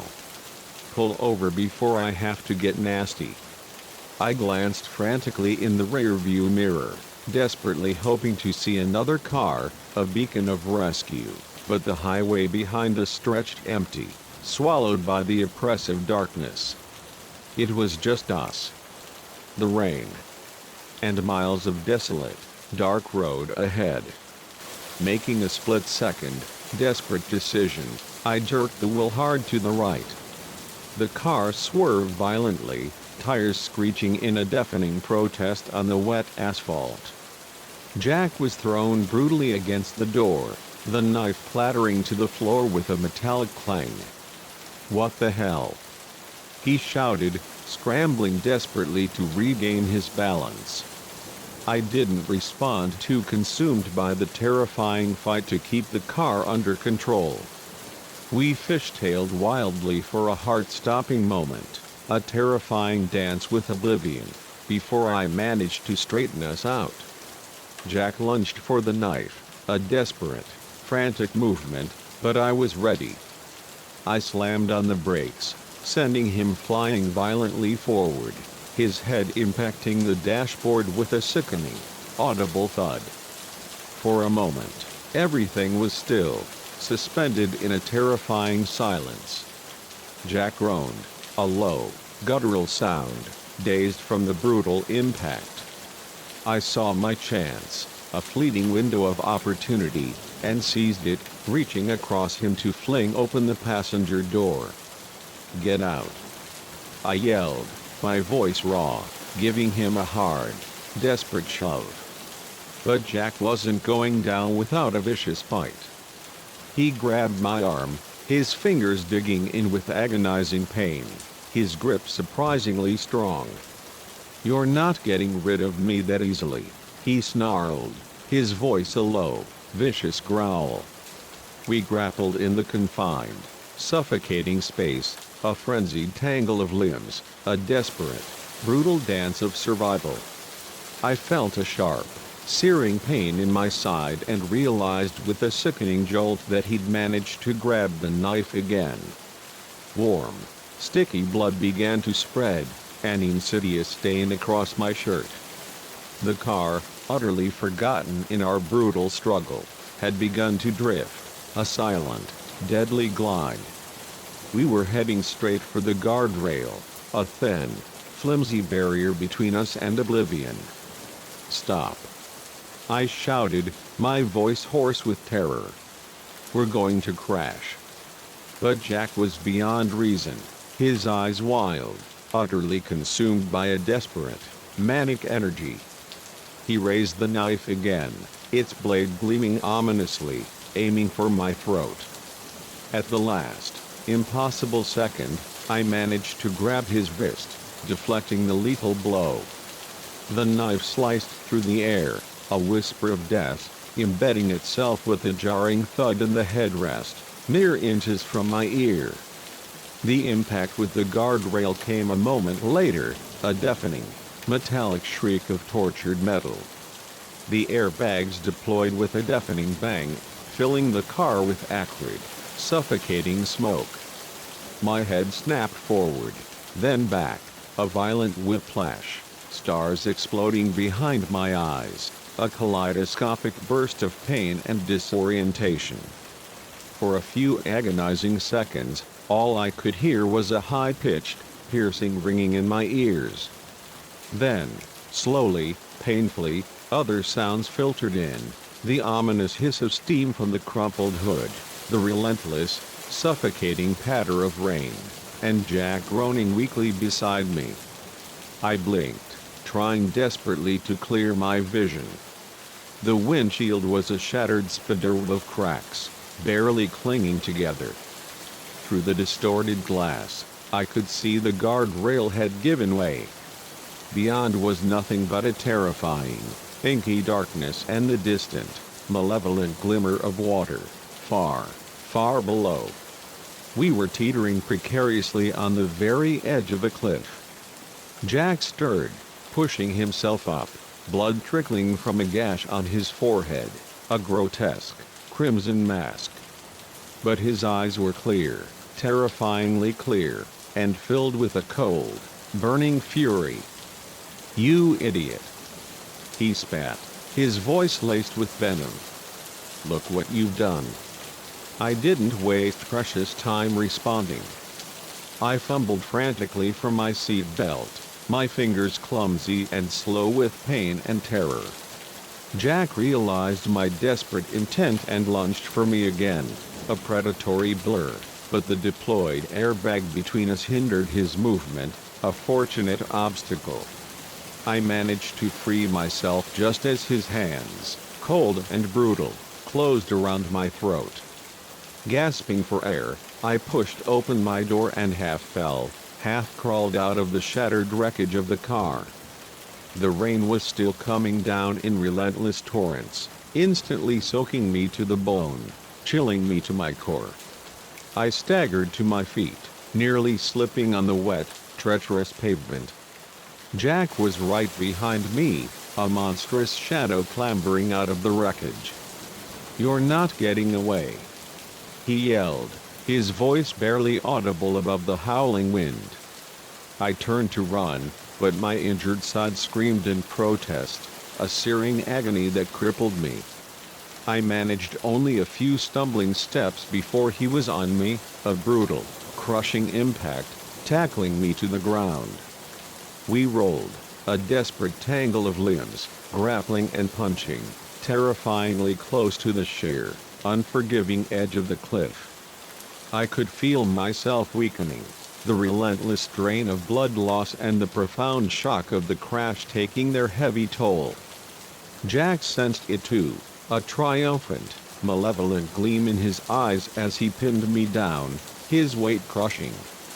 "End of the road, Alex," he sneered, his voice dripping with icy triumph, reaching for the knife still clutched in his hand. But he'd made a fatal mistake.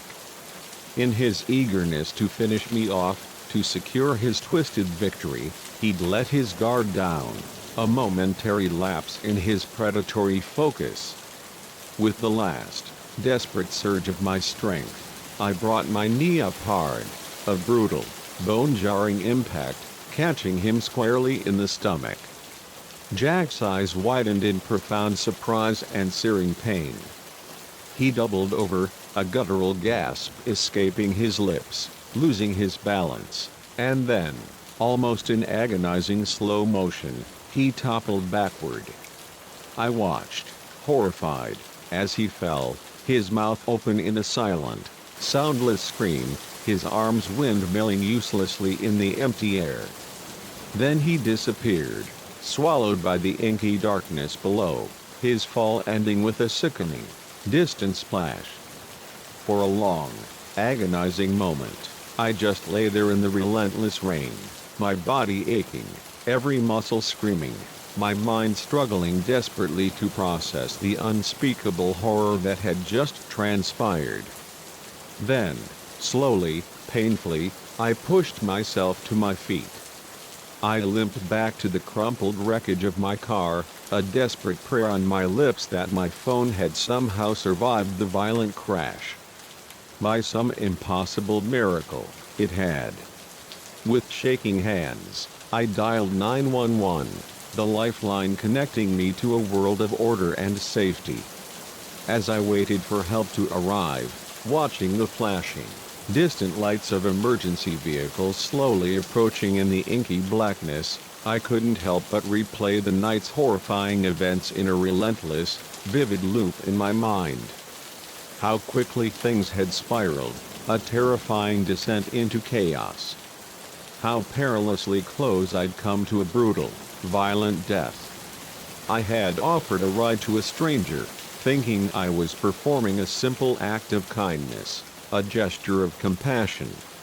Instead, I'd invited a living nightmare into the confines of my own car. As the paramedics gently loaded me into an ambulance, the harsh reality of my survival settling over me, I made a silent, unshakable vow: never again. Never again would I pick up a hitchhiker, no matter how desperate they seemed. Some risks, I realized with a profound, chilling clarity, were simply not worth taking. Story 7. The air was crisp, carrying the intoxicating scent of pine and damp earth, a stark contrast to the suffocating confines of my recent breakup and the relentless pressure of a lost job. My name is Quinn, and nature has always been my unwavering refuge, a silent, powerful balm for a wounded soul. The dense, emerald forests of the Pacific Northwest, with their towering sentinels and whispering secrets, seemed like the perfect canvas upon which to lose myself for a while.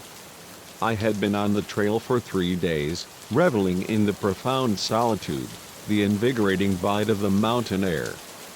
The world of frantic deadlines and agonizing heartbreak felt a million miles away, a distant, fading echo as I trekked beneath colossal pines and across babbling, crystal-clear brooks. On the fourth day, a subtle disquiet began to prickle at my senses. The trail, which had been meticulously maintained up to this point, suddenly became overgrown, swallowed by tenacious undergrowth, almost impossible to discern. I consulted my map, its crumpled edges a testament to countless adventures, but according to its precise lines, I should have been on a clear, well-trodden path. Must be an old edition, I muttered to myself, folding the map with a dismissive shrug and stuffing it back into my pack. I pressed on, bushwhacking through the stubborn growth, determined to conquer this minor inconvenience. The forest began to transform, growing denser, the trees pressing in closer, their gnarled branches intertwining overhead to form a suffocating canopy, blocking out most of the sun's life-giving light. An uneasy feeling settled deep in the pit of my stomach, a primal warning, but I stubbornly ignored it. I was an experienced hiker, a seasoned adventurer. A little detour, a temporary deviation, was hardly beyond my capabilities. As the day wore on, my unease intensified, a cold, creeping dread. The forest was eerily, unnaturally quiet. No cheerful bird song pierced the silence. No subtle rustle of unseen small animals disturbed the underbrush. Only the ragged sound of my own breathing and the soft, rhythmic crunch of leaves beneath my boots echoed in the profound stillness. I was just about to turn back, a sudden surge of rational caution urging retreat, when I saw it, a flash of color through the trees, a vibrant anomaly that simply did not belong in this monochromatic sea of green and brown. My heart gave a sudden, hopeful leap. Curiosity overriding caution, I pushed aside a low-hanging branch and gasped. There, nestled unexpectedly in a small valley, was a village. But it was not like any village I had ever seen before.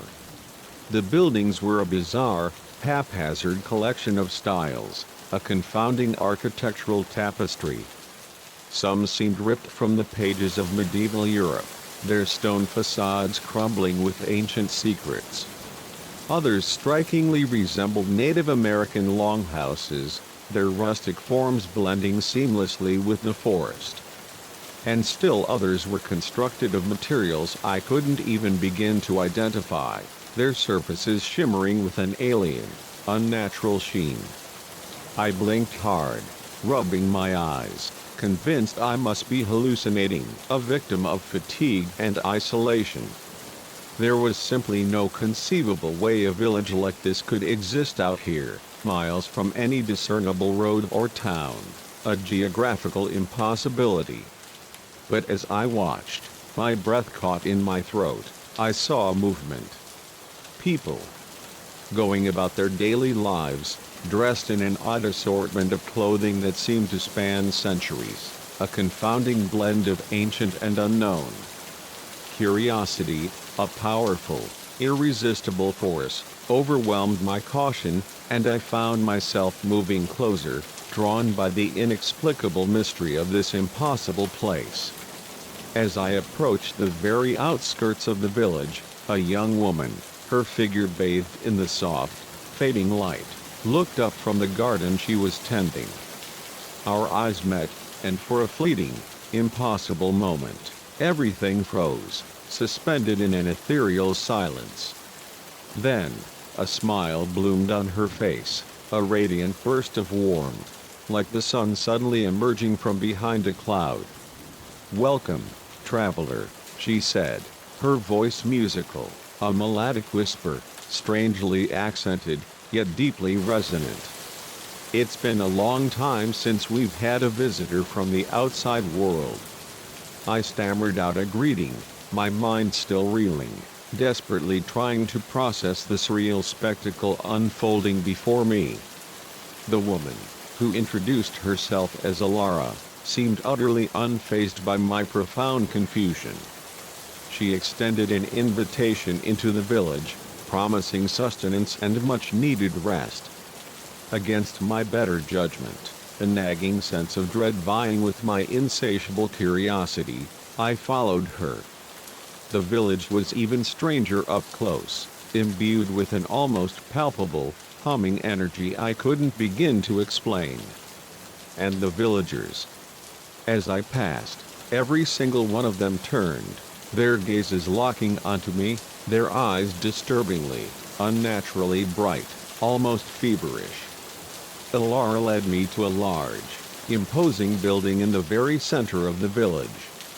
Inside, a solemn group of elders sat in a perfect circle, their faces deeply lined with the wisdom of untold ages, yet their eyes gleamed with the same unsettling, feverish intensity as the younger villagers. "Elders," Alara said, bowing slightly, a gesture of profound respect, "I've brought a visitor from the outside." The elders regarded me with a confounding mixture of curiosity and something else, something chillingly indefinable. Hunger? Anticipation? I couldn't quite place it, but it made the fine hairs on the back of my neck stand up in a prickle of primal fear. "Welcome," one of the elders rasped, his voice creaky with ancient age. "It's been many years since we've had new blood in our community." The way he uttered the words "new blood," a sinister emphasis on each syllable, sent an icy, profound chill down my spine.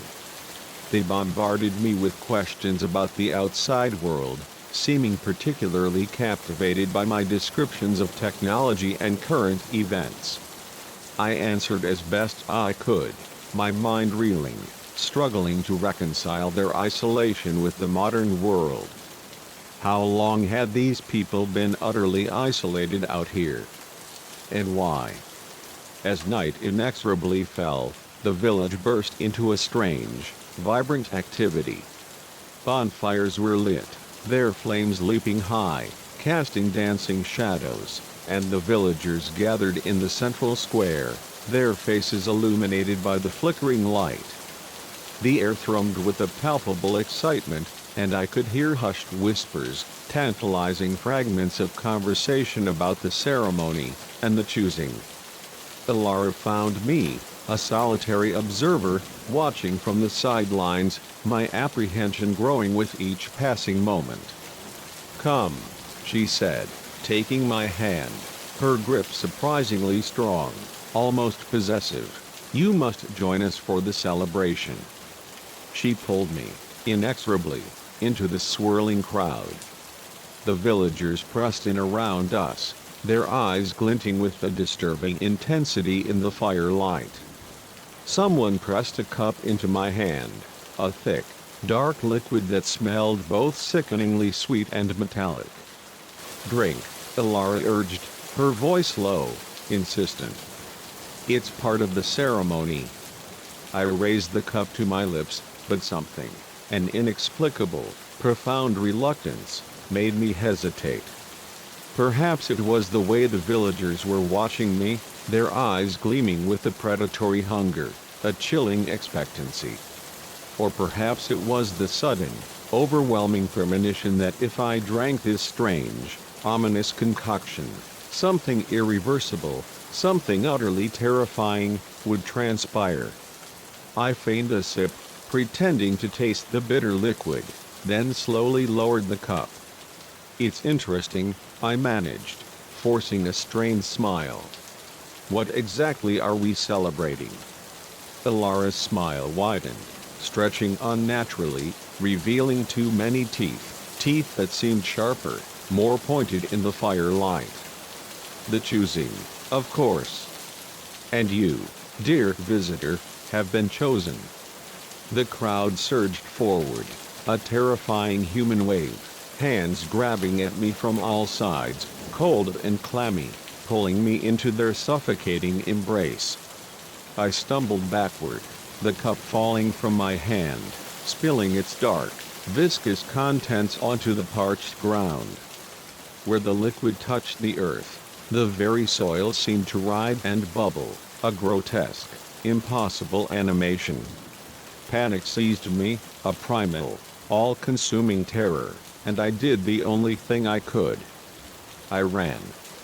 I burst out of the suffocating crowd, sprinting for the very edge of the village, my lungs burning, my legs pumping like pistons. Behind me, I could hear shouts of rage, a furious, vengeful chorus, and the pounding of countless feet. The villagers were giving chase, a relentless, terrifying pursuit. I plunged headlong into the inky blackness of the dense forest, branches whipping cruelly at my face, leaving stinging welts, as I ran blindly through the unforgiving undergrowth. The sounds of pursuit were terrifyingly close behind, and occasionally, through the dense foliage, I caught glimpses of flickering torchlight, bobbing like malevolent eyes in the darkness. My lungs screamed for air, a searing, unbearable agony, and my legs felt like leaden weights, each step a Herculean effort, but pure terror, stark and unyielding, kept me moving. I had no idea where I was going, my only coherent thought a desperate, burning need to put as much distance as humanly possible between myself and that horrifying village. After what felt like an eternity, an endless, terrifying ordeal, the sounds of pursuit mercifully faded. I slowed to a stumbling halt, gasping for breath, my body trembling uncontrollably, and looked around.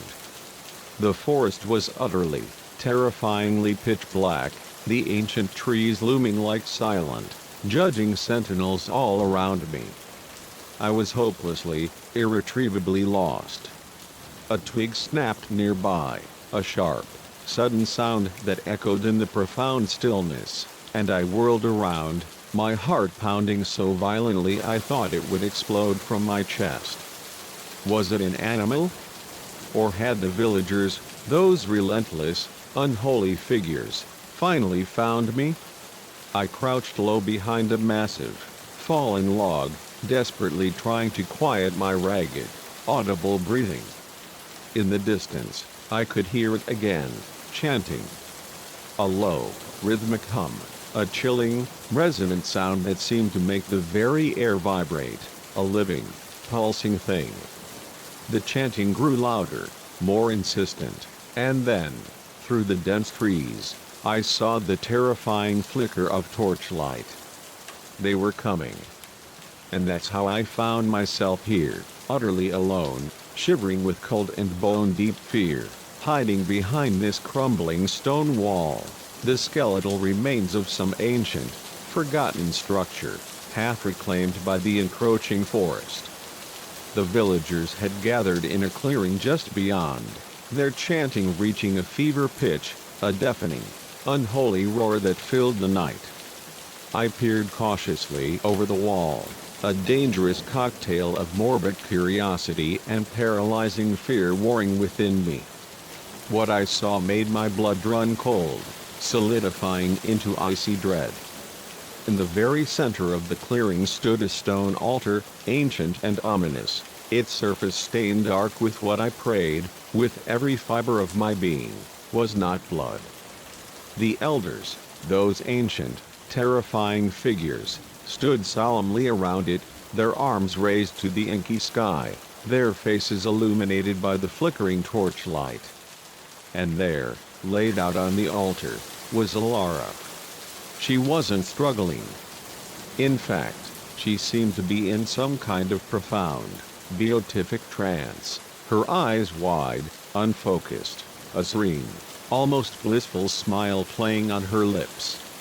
One of the elders, his face contorted in grim purpose, raised a knife, its polished blade glinting ominously in the moonlight, a cruel, cold promise of sacrifice.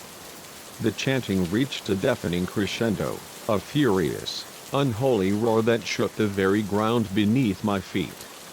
I couldn't watch. I couldn't move. I was frozen in place, utterly paralyzed, my mind struggling, failing, to process the unspeakable horror unfolding before me. The knife plunged down, A brutal, swift descent, and Alara's body arched violently off the altar. But instead of blood, a blinding, ethereal light, a pure, white beacon, erupted from the wound. It shot into the sky like a celestial flare, a column of pure, raw energy, and the ground began to tremble violently beneath my feet, a low, guttural growl erupting from the earth. The villagers fell to their knees, their arms outstretched towards the blinding light, their faces etched with the profound, terrifying devotion.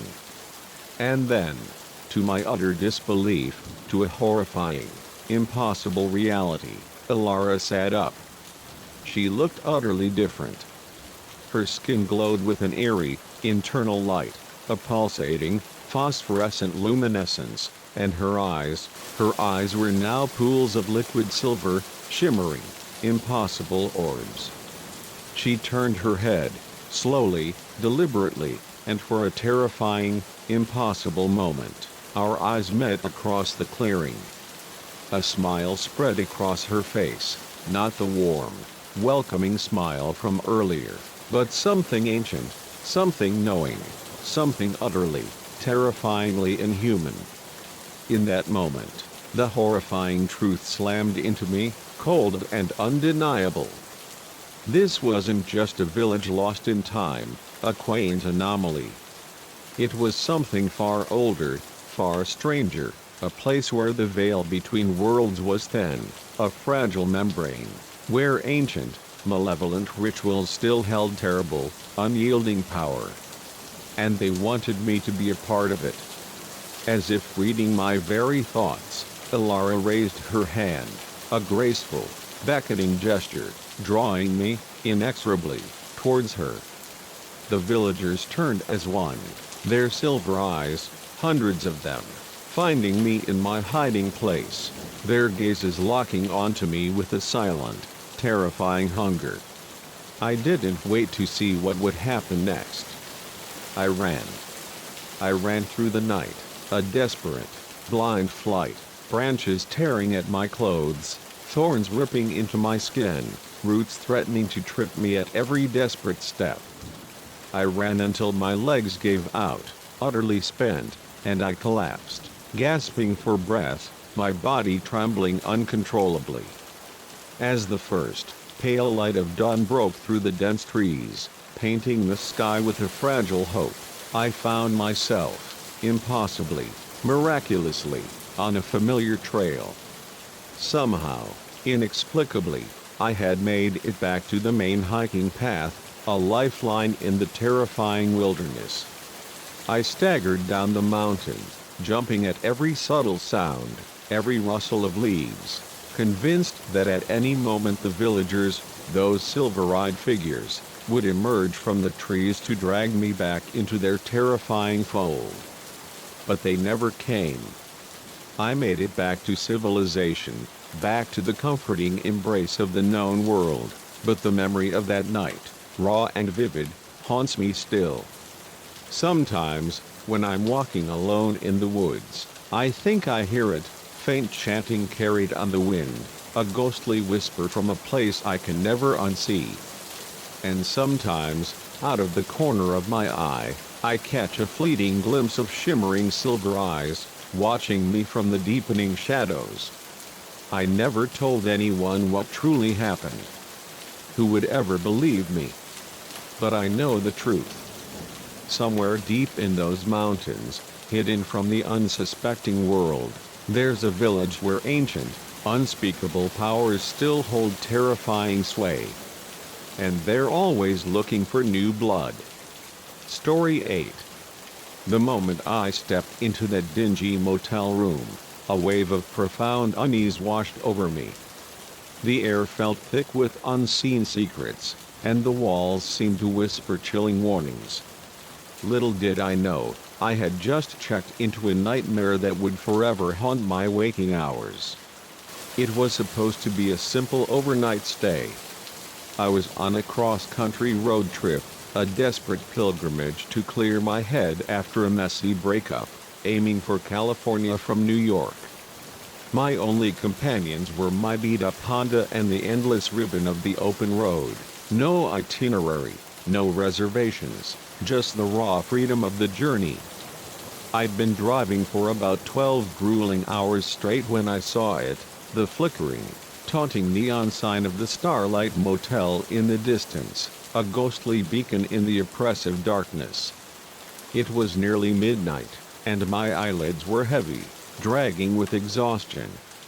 The motel looked undeniably run down, a shadow of its former self, but I was far too weary to care.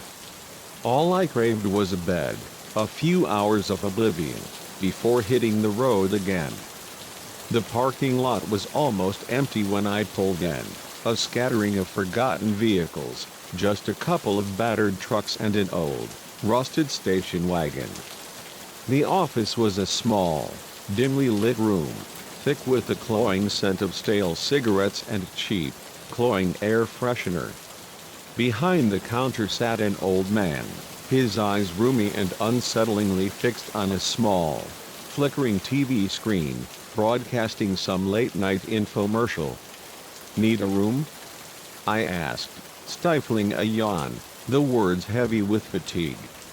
The old man looked up, his gaze unsettlingly intense, piercing, as if he were dissecting my very soul. "Just you?" he rasped, his voice a dry, grating whisper. I nodded, a sudden, inexplicable feeling of unease prickling at my skin. There was something profoundly off about the way he was looking at me, a chilling appraisal, like he was meticulously sizing me up. $40, he said, his voice flat, sliding a key across the desk with a clatter. "Room 13. I hesitated for a fleeting moment, a superstitious tremor. Room 13, really? But I was far too utterly exhausted to care about silly omens or trivial superstitions. I handed over the cash, grabbed the key, its cold metal a chilling weight in my hand, and stumbled out to find my room. The motel was L-shaped, a bleak, sprawling edifice with 2 floors of rooms encircling a small, murky, empty pool.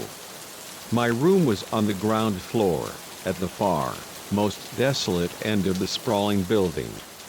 As I walked, my footsteps echoing in the oppressive silence, I noticed that most of the rooms seemed shrouded in darkness, vacant, desolate.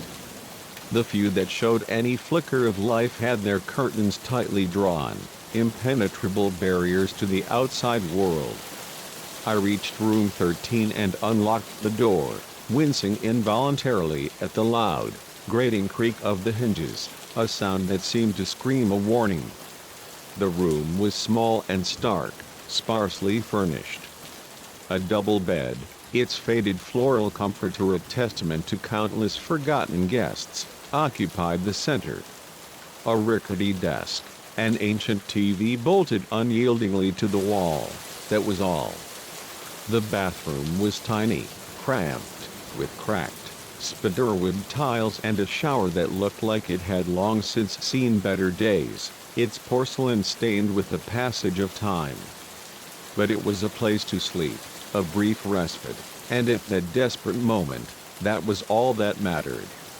I dropped my bag to the floor with a soft thud, kicked off my shoes, and collapsed onto the bed, utterly spent. Despite my profound exhaustion, sleep proved elusive, a frustrating phantom.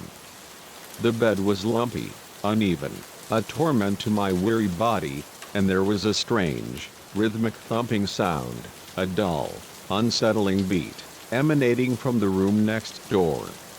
I tossed and turned for what felt like endless hours, drifting in and out of a fitful, shallow sleep, haunted by unspoken anxieties. At some indeterminate point in the suffocating night, I was violently jolted awake by a piercing scream. It was muffled, distant, as if coming from far away, but unmistakably a cry of raw, visceral terror. I sat bolt upright, my heart pounding so furiously I thought it might burst from my chest, and listened intently. But all I could hear now was the faint, distant hum of traffic from the highway, a mundane sound in a terrifying void. Had I dreamed it? I wasn't sure. The digital clock on the nightstand glowed with an eerie green light, reading 3:17 a.m. I got up, my legs shaky, unsteady, and cautiously, painstakingly, peeked out through the heavy curtains. The parking lot was still empty, desolate, except for the same few forlorn vehicles I'd seen earlier. Everything seemed quiet, unnervingly still. I was about to crawl back into bed, desperately yearning for oblivion, when my eyes caught something strange, something profoundly unsettling. A figure. Standing at the far end of the parking lot, partially obscured by the inky shadows, a ghostly silhouette. It was too dark to make out any discernible details, but I could tell it was a man, and he seemed to be staring directly at my room, a fixed, unsettling gaze. A chilling, icy dread ran down my spine. I let the curtain fall back into place, a desperate, flimsy shield, and retreated to the bed, my mind a frantic, racing maelstrom. Who was that? Was he watching me? And what was that chilling scream I'd heard? Sleep was now an impossible dream, utterly unattainable. I sat rigidly on the edge of the bed, every nerve ending on high alert, acutely aware of every subtle creak, every distant murmur. The minutes ticked by, agonizingly slowly, each second an eternity. At one point, I distinctly heard footsteps outside my door. They paused for a terrifying moment, then continued on, fading into the oppressive silence. As soon as the first, anemic light of dawn began to creep tentatively through the curtains, painting the room in ghostly hues, I made a desperate decision.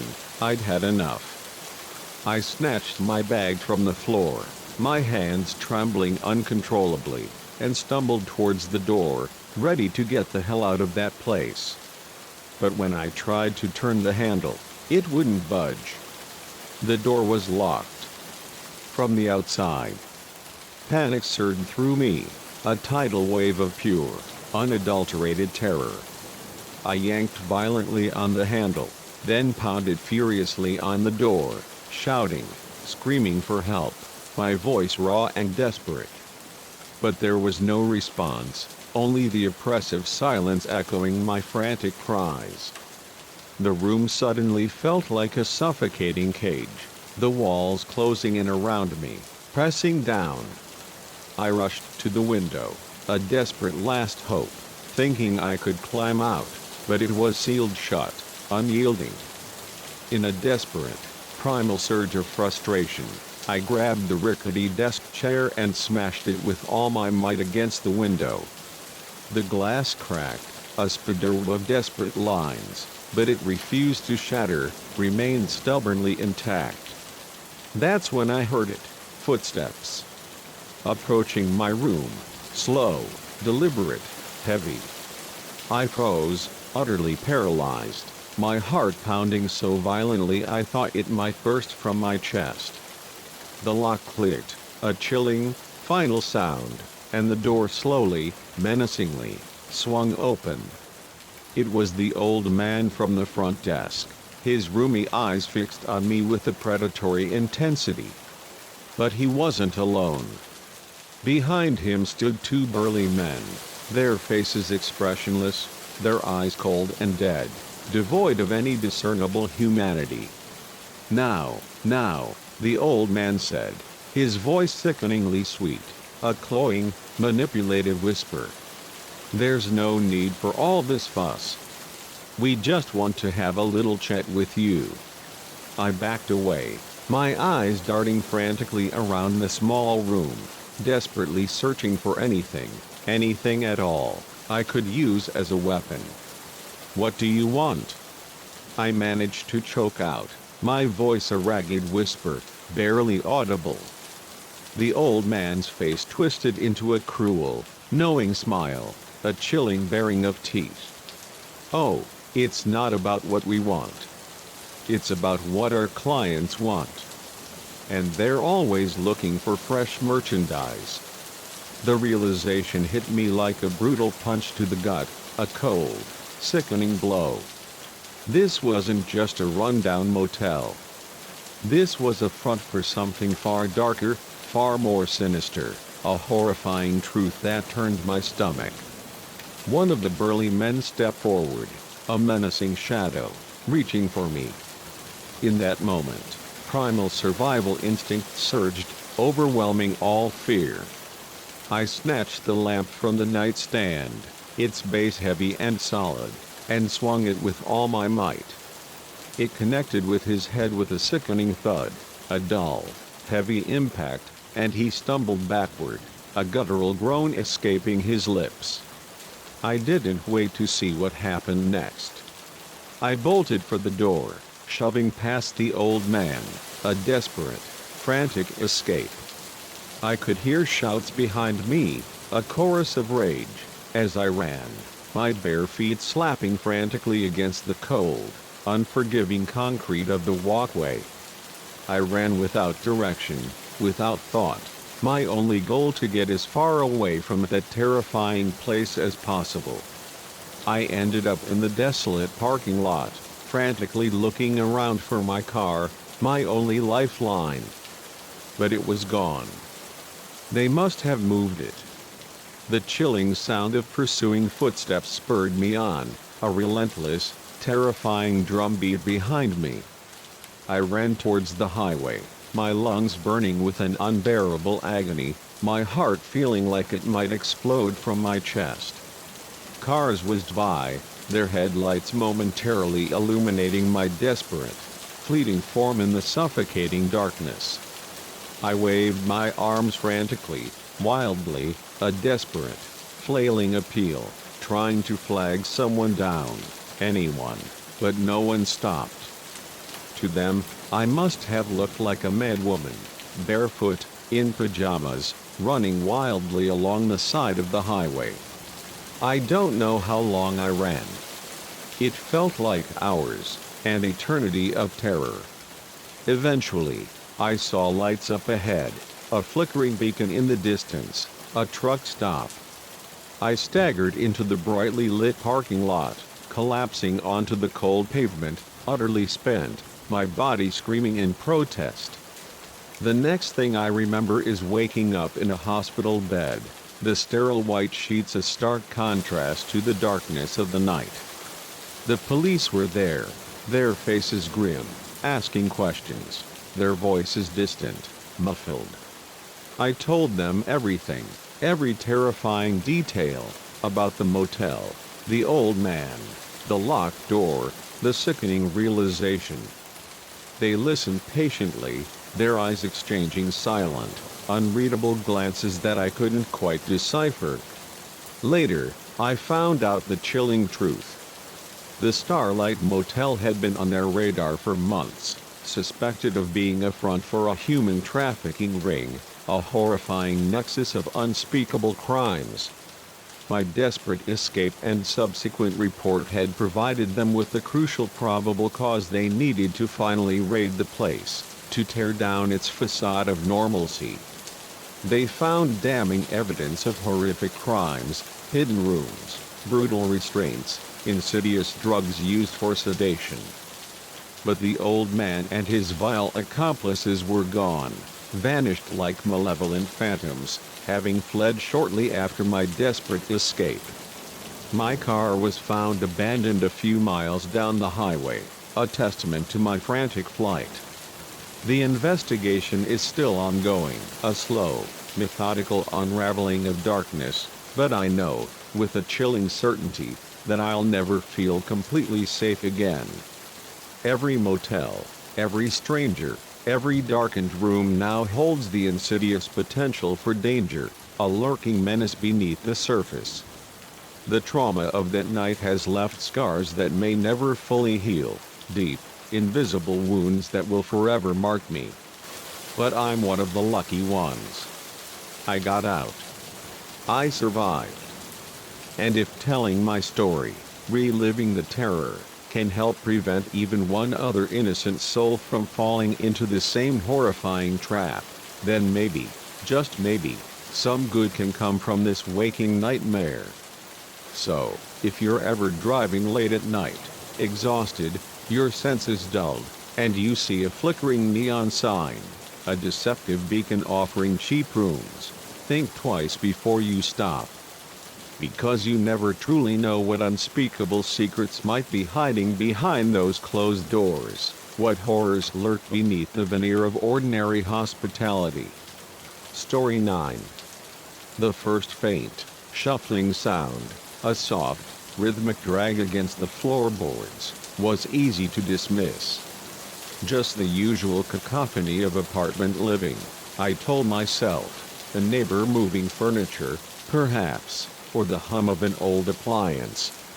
The second night, when the muffled dragging had grown undeniably louder, more persistent, an unsettling rhythm against the thin wall, I began to feel a creeping unease.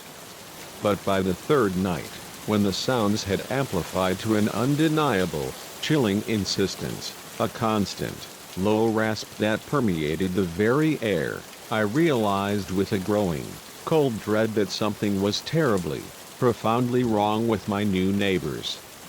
Little did I know, their strange, unsettling behavior was merely the opening act, the prelude to a descent into a nightmare that would slowly, inexorably consume my entire life. I'd moved into the Cherry Grove apartments just 2 short weeks ago, drawn by the promise of a fresh start, a quiet reprieve after a particularly messy, emotionally draining breakup. The place wasn't overtly fancy, not a luxury high-rise, but it was clean, bathed in the soft glow of natural light, and, crucially, quiet. At least, that's what the listing had promised. My immediate next-door neighbors, residing in the perpetually shadowed apartment 4B, kept meticulously to themselves.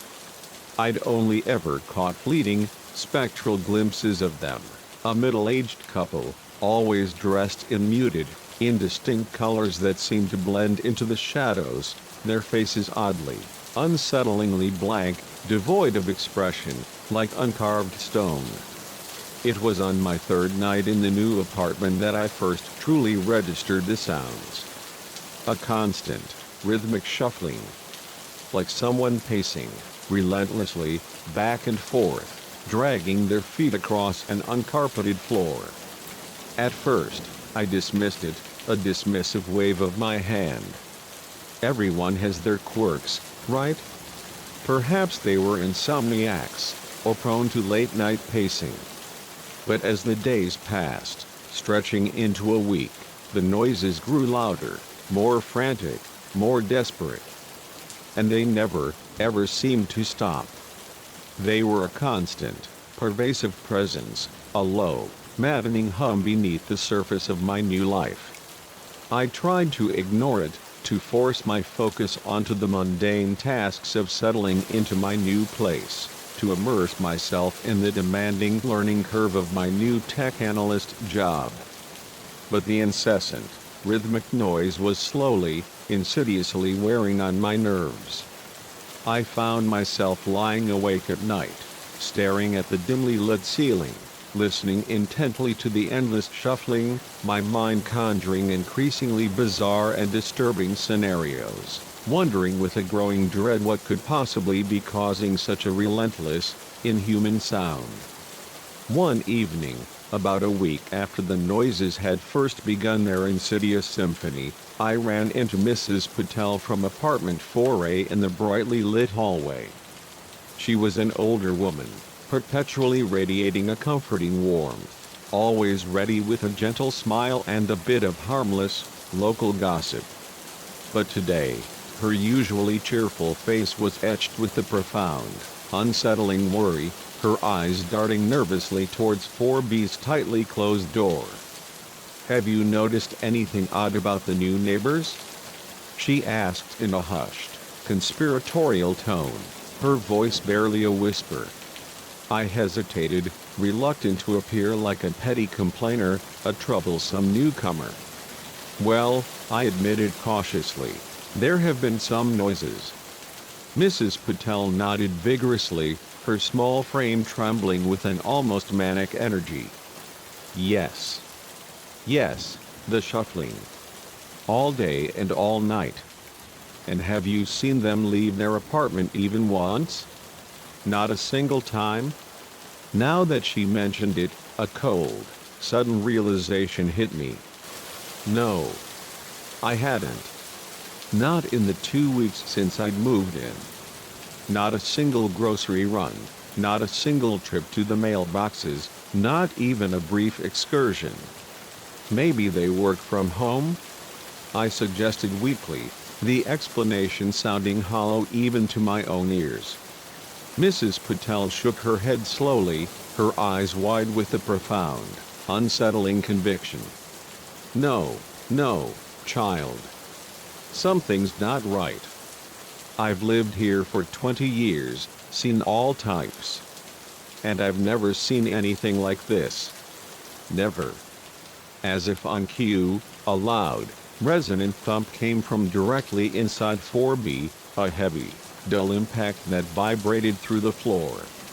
It was immediately followed by more intense, frenzied shuffling, a desperate, rapid rhythm. Mrs. Patel and I exchanged alarmed, terrified looks, our eyes wide with a shared, unspoken dread, before hurrying back to the dubious safety of our respective apartments, the silence of our own units suddenly feeling fragile, illusory. That night, the noises were worse than ever. The shuffling had taken on a frenzied, desperate quality, a ceaseless, frantic dance. It was punctuated by occasional, jarring thumps and what sounded unmistakably like muffled voices, low and guttural, struggling to break free from some unseen restraint. I tossed and turned in my bed, unable to find solace, my mind a frantic carousel of increasingly disturbing and grotesque scenarios.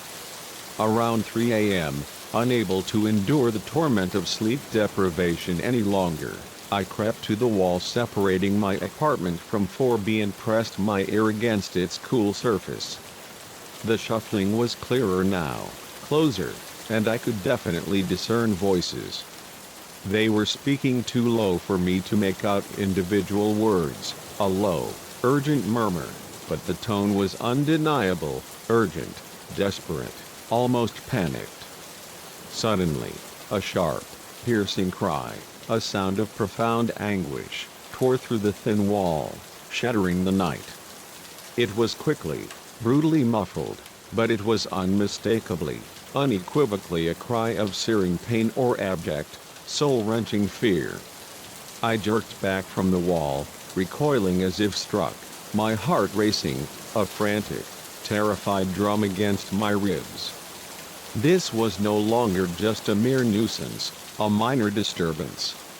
Someone could be in serious trouble. Mortal danger. With shaking hands, my fingers fumbling on the cold glass, I dialed 911. The dispatcher, her voice calm and professional, listened patiently as I, breathless and rambling, attempted to explain the bizarre, escalating situation. But I could hear the subtle, almost imperceptible skepticism in her voice, the polite but firm disbelief. Noisy neighbors, even ones with muffled screams, weren't exactly a top priority in a bustling metropolis. Still, she stated, her tone carefully modulated, she'd send a patrol car to check it out. I waited anxiously by my door, pressed against the cold metal, listening intently for the distant wail of sirens, for the reassuring presence of authority.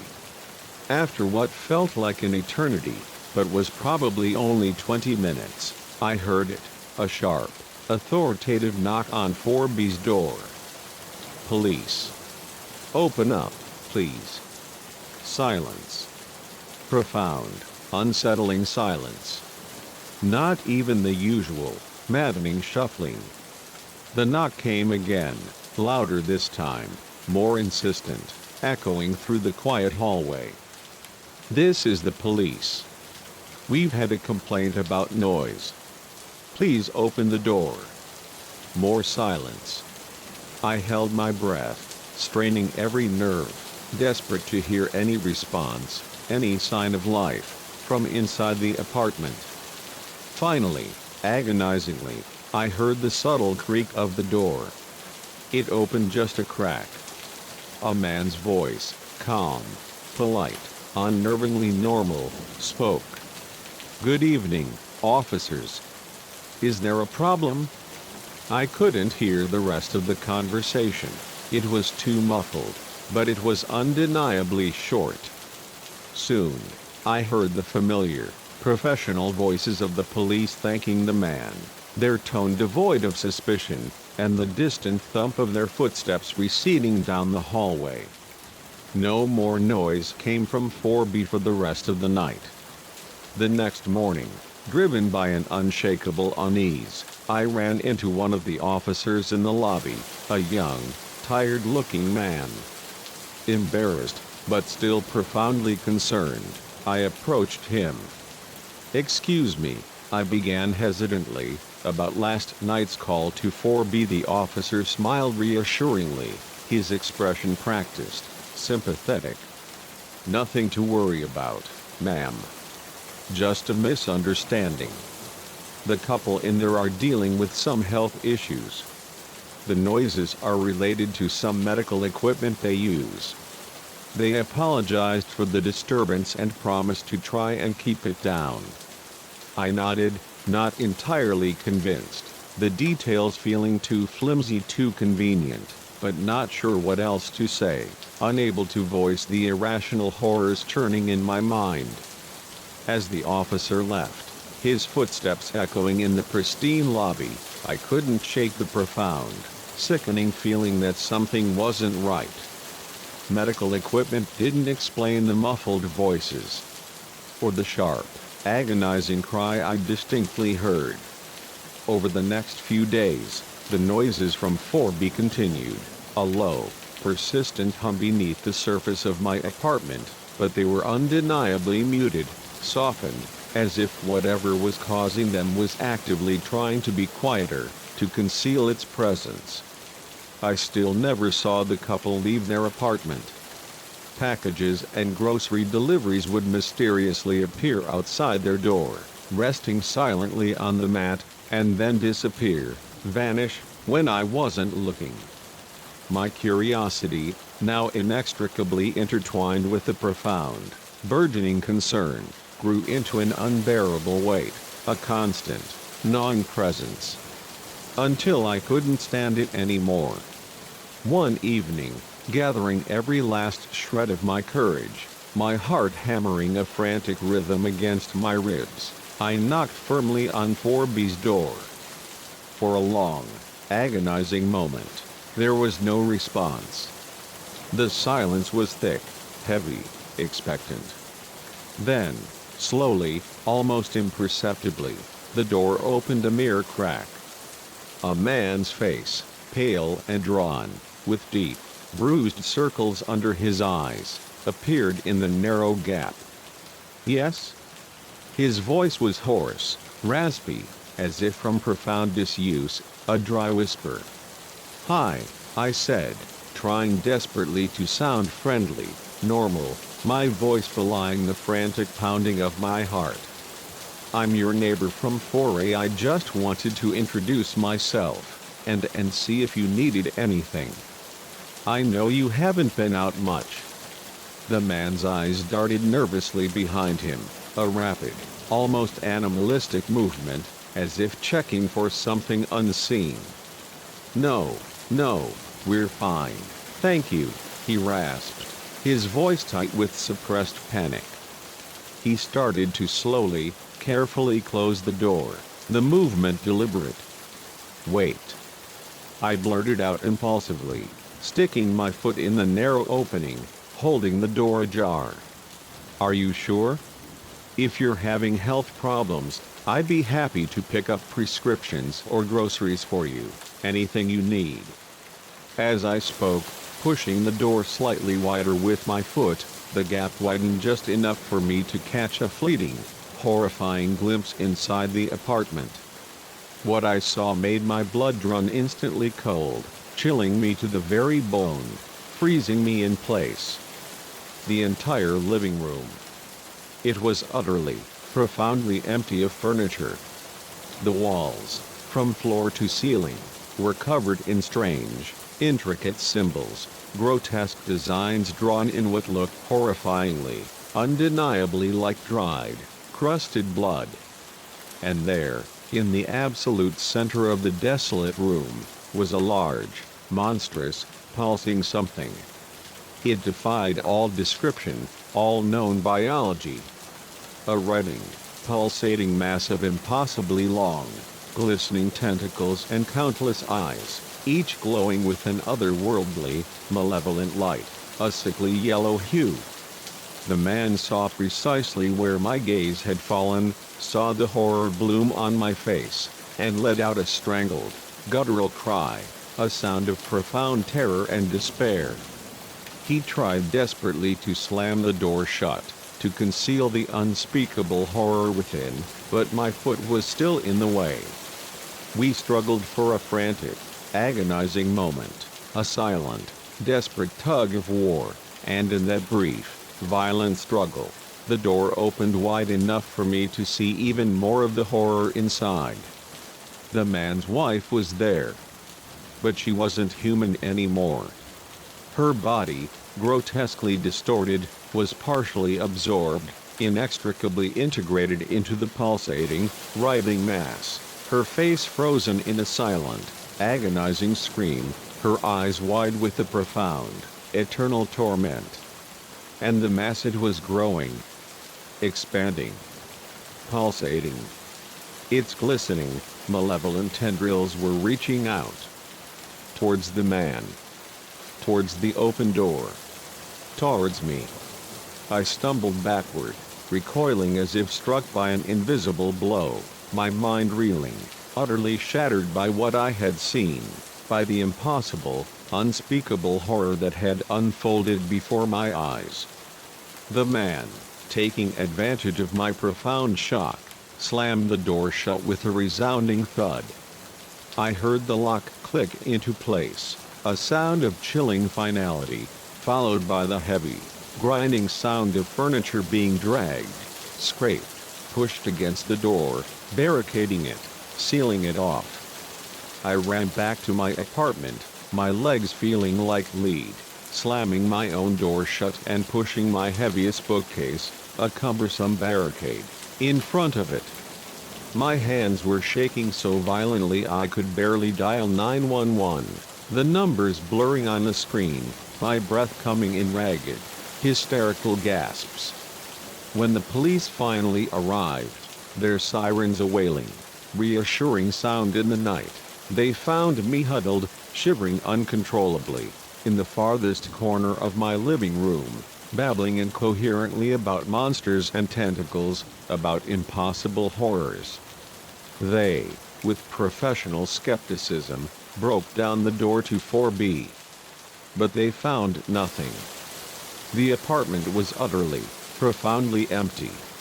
No trace of the couple. No trace of the blood-drawn symbols. No trace of the horrifying, pulsating creature I'd seen. They didn't believe me, of course. How could they? I barely believed it myself, the memory already fading, blurring into the edges of nightmare. But I knew what I'd seen. And I knew, with a cold, absolute certainty, that the horror wasn't over. In the days that followed, sleep remained an elusive, terrifying luxury. Every subtle noise made me jump, my nerves frayed, raw. I kept seeing grotesque tentacles in the dancing shadows, countless luminous eyes watching me from dark corners, even when no shadows existed. The police, predictably, wrote it all off as a severe mental breakdown. probably brought on by extreme stress and profound lack of sleep. But I knew the truth. Whatever monstrous entity had been growing, feeding, in 4B wasn't gone. It had simply moved on. Found a new place to grow. To feed. To fester. And somewhere out there, in another quiet, unsuspecting apartment building, the faint, rhythmic shuffling was slowly, insidiously beginning again. I left Cherry Grove Apartments that very week, unable to stay in a place where such unspeakable horrors had occurred, a place now tainted by a profound, cosmic dread. But no matter where I go, no matter how far I travel, I can't escape the chilling memory of what I saw. And at night, in the quiet, hushed hours before dawn, when the world is still and silent, I sometimes think I hear a faint, familiar shuffling. A low, rhythmic drag. Growing louder with each passing day. Story 10. The security camera footage should have remained a tableau of mundane emptiness. The sprawling facility, a labyrinthine monument of reinforced concrete and steel, was locked down tight, every blast door secured, every laser grid set, every alarm system armed to the highest protocol. Yet there it was, an impossible anomaly, a spectral ripple on the monitor, a shadowy figure, its form like a distortion in the very air, gliding effortlessly through solid walls as if they were made of mist or spun moonlight. That was the chilling, irrefutable moment I realized this graveyard shift posting was going to be anything but ordinary. It was going to be a descent into the unsettling, the unexplainable, a slow unraveling of everything I thought I knew about the tangible world. I'd taken the position at Ironclad Archives, a massive, subterranean storage complex, about a month prior. The compensation was surprisingly generous, a welcome balm for my dwindling savings, and the job itself seemed deceptively simple: monitor the intricate network of surveillance cameras, conduct hourly patrols of the vast, climate-controlled labyrinth of units, and ensure nothing, absolutely nothing out of the ordinary transpired. For the most part, it had been mind-numbingly, blissfully boring, a welcome reprieve after a relentless string of high-stress, high-stakes assignments that had left me utterly burnt out, my nerves frayed and my spirit weary. I was craving peace, quiet, the rhythmic predictability of the mundane, a return to the unremarkable. The facility itself was immense, a sprawling, underground network of meticulously climate-controlled units, housing everything from priceless, irreplaceable family heirlooms of the ultra-rich to tightly guarded corporate archives and, rumor had it whispered in hushed tones, a few undisclosed state secrets.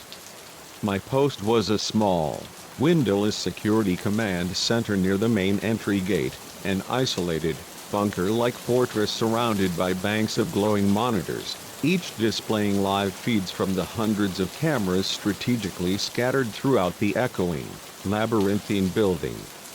That night began like any other. I arrived for my shift at precisely 10 p.m., exchanging a perfunctory nod with the day guard, a grizzled veteran named Miller, and settled into my ergonomic chair for another uneventful stretch of staring at screens and consuming far too much lukewarm coffee from the self-serve dispenser. The initial hours passed without incident, a monotonous rhythm of surveillance. I diligently made my prescribed rounds, checking every heavy blast door lock, confirming every alarm was armed, ensuring all was secure within the silent, sprawling complex.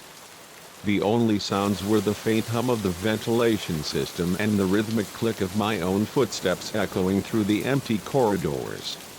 It was around 2 a.m., the dead, liminal time of night when the world outside feels suspended, held captive between yesterday and tomorrow, that I first noticed something profoundly unsettling. I was conducting my routine, practiced scan of the myriad camera feeds when a flicker of movement on one of the screens snagged my attention, pulling me abruptly from my hypnotic trance. It was in one of the long, almost identical corridors on the third sub-level, a subtle, spectral ripple of shadow that seemed to dart, impossibly, from one storage unit to another. I leaned in closer, my brow furrowed in concentration, a frown creasing my forehead. Probably just a trick of the light, I muttered to myself, a reflex of dismissal, trying to rationalize the impossible. But as I watched, transfixed, my breath held captive in my lungs, I saw it again, a dark, indistinct shape moving with a chilling, unsettling purpose down the desolate hallway. It paused for a fleeting moment in front of a heavy, metallic unit, seemed to consider something, then, with an impossible fluidity, passed right through the solid door, as if it were nothing but an illusion, a shimmering mirage. I blinked hard, rubbing my eyes with the heel of my hand, utterly convinced I must be hallucinating, my sleep-deprived mind playing cruel tricks on me. People, by all laws of physics and common sense, simply cannot walk through solid metal doors. I rewound the footage, my fingers fumbling on the controls, replaying the impossible sequence again, then a third time, desperate for a different outcome. There was no mistaking it. The figure had undeniably phased through the door, as if it wasn't even there, a ghost made manifest, a profound violation of reality. My heart was pounding now, a frantic, terrified drumbeat in my chest, and a cold, clammy sweat broke out on my forehead, chilling me despite the climate-controlled air. This was impossible. I had to be hallucinating, or perhaps someone was playing an elaborate, cruel prank on the new guy, a test of my nerves. I grabbed my heavy-duty utility flashlight and keyed my comm unit, a desperate need for answers overriding my mounting terror. "Command," I radioed, my voice a strained whisper, ragged with fear. "This is Davies. I'm heading up to sub-level 3 to investigate a possible intrusion. No visible signs of forced entry, but something's not right here. Repeat, something is profoundly amiss." Static crackled in response, a mocking, empty reply, the only sound apart from the frantic pounding of my heart. I frowned, tapping the comm unit against my palm. It had been working perfectly just moments before, a reliable link to a normal world. That's when I heard it, a soft, almost imperceptible scraping sound, originating from inside the unit where I'd seen the figure vanish. I froze, my flashlight beam trained rigidly on the heavy metallic door, my every nerve ending screaming. The scraping grew louder, more insistent, a repetitive, chilling rhythm against the unyielding metal, a sound of profound effort.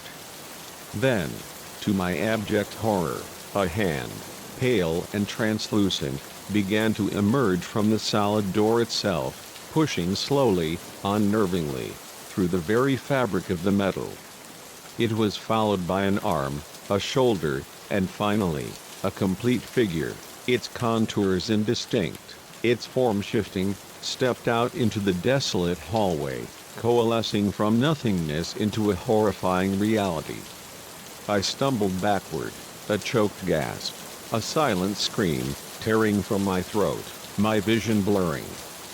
The figure was unmistakably human-shaped, but it seemed to be made entirely of shifting shadows, its edges blurred, constantly rippling and reforming, like smoke given malevolent life. Where its face should have been was simply a swirling, featureless void, a gaping abyss of darkness that seemed to draw in the very light. It turned slowly, deliberately, towards me, and though it possessed no discernible eyes, I could feel its chilling, ancient gaze boring into me, a profound, alien presence that radiated cold. A voice, devoid of human inflection, that seemed to emanate from everywhere and nowhere at once, filled my head, reverberating through my very skull, vibrating against my teeth. "You shouldn't be here," it resonated, deep and resonant, a cosmic pronouncement. "This doesn't concern you. This is beyond your understanding." I wanted to run, to scream, to do anything but remain rooted to this spot, paralyzed by a terror so profound it locked my limbs, stealing my very will, freezing me in place. The shadow figure moved towards me, each step soundless on the cold concrete floor, a spectral glide, its form seeming to shimmer. What are you?" I managed to stammer, the words barely a whisper, ragged with fear, my throat tight. The figure tilted its head, a gesture of profound, alien consideration, its shadowy form momentarily solidifying. "We are the custodians," it resonated, the words echoing within my mind, chilling me to the core. "We guard what must remain hidden. The truths that would shatter your reality. And you, human, have seen too much." It reached out a smoky, ethereal hand towards my face, its fingers long and indistinct. I felt a cold so intense, so absolute, it burned, searing my skin with an unearthly chill that threatened to freeze my very blood. And then darkness. Profound, all-consuming darkness, rushing in to swallow me whole. I woke up abruptly, disoriented, back in the security command center, slumped awkwardly over my console chair, a faint, metallic taste in my mouth. The banks of monitors showed nothing but empty, mundane hallways, the familiar stillness of the locked-down facility. I checked my wrist display. 6:00 a.m. My shift was almost over. Had it all been a dream? Some bizarre, stress-induced hallucination, a product of too many late nights and too much bad coffee? I rubbed my eyes, trying desperately to make sense of what had transpired, to separate nightmare from reality, to cling to sanity. But as I stood up, stretching my stiff muscles, something fluttered silently from my lap, landing softly on the cold, sterile floor. A small, obsidian black feather. Unlike any I'd ever seen before, its texture impossibly smooth, its color a deeper black than anything in this world. Over the next few weeks, I tried, with a desperate conviction, to convince myself that nothing truly extraordinary had happened. I went about my shifts as usual, forcing a routine, endlessly repeating to myself that the incident had been a mere product of an overactive imagination and an excess of caffeine. But I couldn't shake the chilling, persistent feeling that something had fundamentally, irrevocably changed within the very fabric of the ironclad archives. I started noticing things. Small things, at first, almost imperceptible. Items in storage units, meticulously documented during my patrols, were subtly rearranged between my rounds. A book moved a fraction of an inch, a box turned slightly. Shadows seemed to move and shift when they shouldn't, independent of any discernible light source, appearing and disappearing in the periphery of my vision. And sometimes, late at night, when the vast facility was at its most profound quiet, a silence that pressed in on you, I could swear I heard faint, ancient whispers, a murmur of voices in a language I didn't understand, carrying on the stale air, just at the edge of hearing. I tried to confide in my coworkers, the few who shared the solitary, isolating existence of the night shift. But they merely laughed it off, their faces etched with a weary familiarity, a dismissive shrug. "This place will play tricks on your mind if you let it," Miller, the grizzled day guard, told me with a knowing wink and a dry chuckle. Best not to think too hard about it, kid. Just clock in, clock out, and collect your pay. But I couldn't stop thinking about it. I became obsessed, spending my off hours meticulously researching the history of the obsidian spire and the ironclad archives, delving into obscure urban legends, searching for any clue, any hidden truth, about what these custodians might be, what they truly guarded. I found nothing concrete, no verifiable accounts, no historical records of their existence. But there were whispers, scattered fragments of urban folklore about strange occurrences at other isolated, high-security storage facilities across the country, people reporting lost time, inexplicable gaps in their memory. Items mysteriously appearing or disappearing without a trace. Shadowy figures seen only at the edge of vision, gone when directly observed. One night, about a month after my initial encounter, a desperate, defiant resolution hardened within me. I smuggled in a small, discreet surveillance drone, its lens a tiny, unblinking eye, determined to capture irrefutable evidence of whatever was transpiring in the depths of the spire. I meticulously set it up in the very corridor where I'd first seen the shadow figure, its miniature lens pointed directly at the infamous unit, and waited. For hours, an agonizing eternity, nothing happened. The feeds remained perfectly normal, a picture of mundane emptiness, a blank slate. I was beginning to succumb to despair, to truly believe I had imagined the whole terrifying ordeal, to accept the comfortable lie, when suddenly, without warning, the drone's feed went dark. Not just dark. It was as if the lens had been completely covered by something vast and intangible, a profound shadow.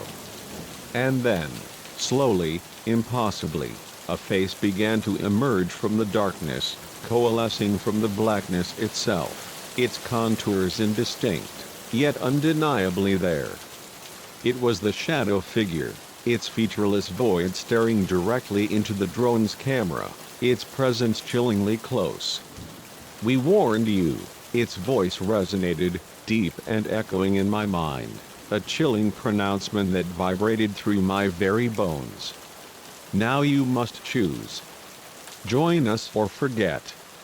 The drone, with a violent, explosive crack, erupted in a shower of sparks, raining molten plastic and shattered components onto the console, making me jump, a choked cry escaping my lips. When I looked back at the monitor, the figure was gone, the feed a dead, silent blankness. I sat there for a long time, my mind reeling, utterly shattered by the impossible ultimatum. Join them or forget. What did that truly mean? What horrifying price did joining entail? And more importantly, what would be the terrifying consequences if I refused both options, if I chose a third, unspoken path? As dawn broke, painting the city skyline in muted grays and purples, I made my decision, a profound, agonizing choice that felt both inevitable and impossible. I couldn't live like this, constantly looking over my shoulder, perpetually questioning my own sanity, forever trapped in this waking nightmare. I wrote out my resignation, a brief, concise statement, my hand trembling as I penned the words, left it on my supervisor's desk, and, with a profound sense of weary relief and a chilling dread, walked out of ironclad archives for what I desperately hoped was the very last time. Or so I thought. 2 days later, I woke up abruptly, disoriented, my head aching, back in the security command center, the familiar hum of the monitor's a dull thrum in my ears, starting another mundane night shift. My resignation letter was gone. And my supervisor, when I tentatively, cautiously broached the subject, had no memory of me quitting. In fact, No one seemed to recall anything out of the ordinary happening at all. Miller, the day guard, greeted me with his usual gruff cheer, as if nothing had ever changed. But I remembered every terrifying detail. And I knew, with a cold, absolute certainty that settled deep in my bones, that my choice had been made for me. I was part of whatever ancient, profound secret ironclad archives was keeping now, whether I liked it or not. These days, I go about my shifts with a newfound, chilling awareness. I've learned to recognize the subtle, almost imperceptible signs of the custodian's presence, the faint, metallic scent of ozone, the sudden, inexplicable drop in temperature in an otherwise climate-controlled corridor, the fleeting flicker of movement just at the edge of my vision, gone when directly observed.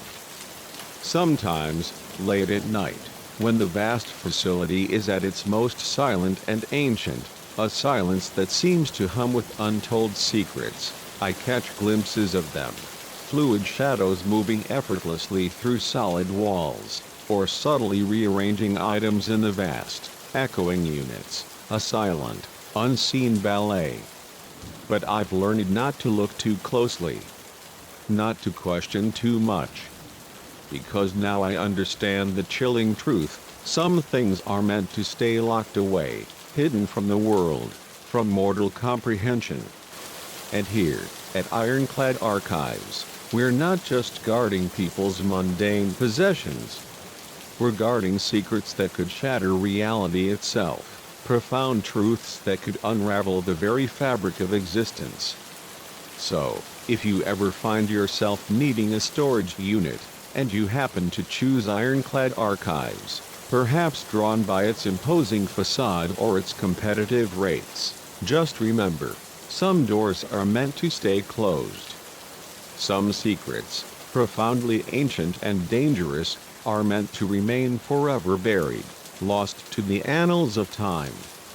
And if you hear faint, echoing whispers in the dead of night, or catch a fleeting glimpse of shadows moving where they shouldn't, well, it's probably best to just look the other way. Trust me. I know from chilling experience. After all, I'm not just a night guard anymore. I'm a custodian now too.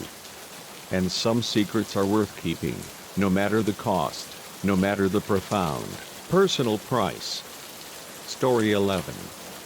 The package arrived on a crisp Tuesday morning, a plain, unassuming brown box with no return address, its surface devoid of any distinguishing marks.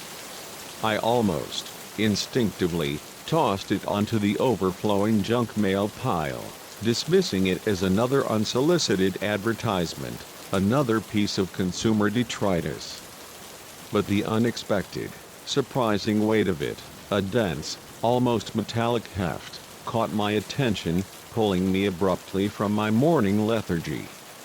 As I turned it over in my hands, a subtle, almost imperceptible tremor, a faint, chilling vibration, coursed through the cardboard. A prickle of unease, cold and sharp, traced its way down my spine. The shipping label bore my neighbor's name, Mr. Alistair Finch, not mine. Little did I know that seemingly innocuous, misdelivered package would, with a terrifying inevitability, drag me into a world of profound danger, a labyrinth of shadows and secrets I never could have, in my wildest imaginings, conceived. I'm not, by nature, a nosy person.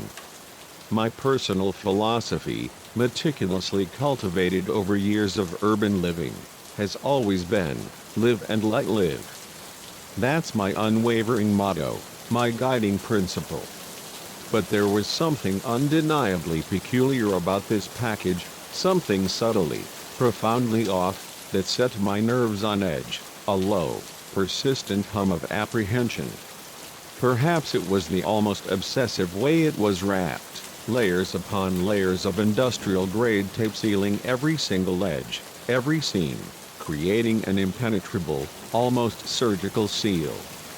Or perhaps it was the faint, almost imperceptible ticking sound, a soft, rhythmic tick-tick-tick, that I could distinctly hear when I held the box to my ear, pressing it gently against my temple.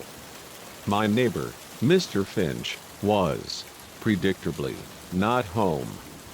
He rarely was, his life a blur of exotic, distant locales, always jetting off to some remote, undisclosed corner of the globe for his enigmatic research. I'd lived in the adjacent apartment for 2 quiet, unremarkable years and could count on one hand the number of times we'd actually exchanged more than a perfunctory nod or a brief, polite greeting. He was a shadow, a fleeting presence.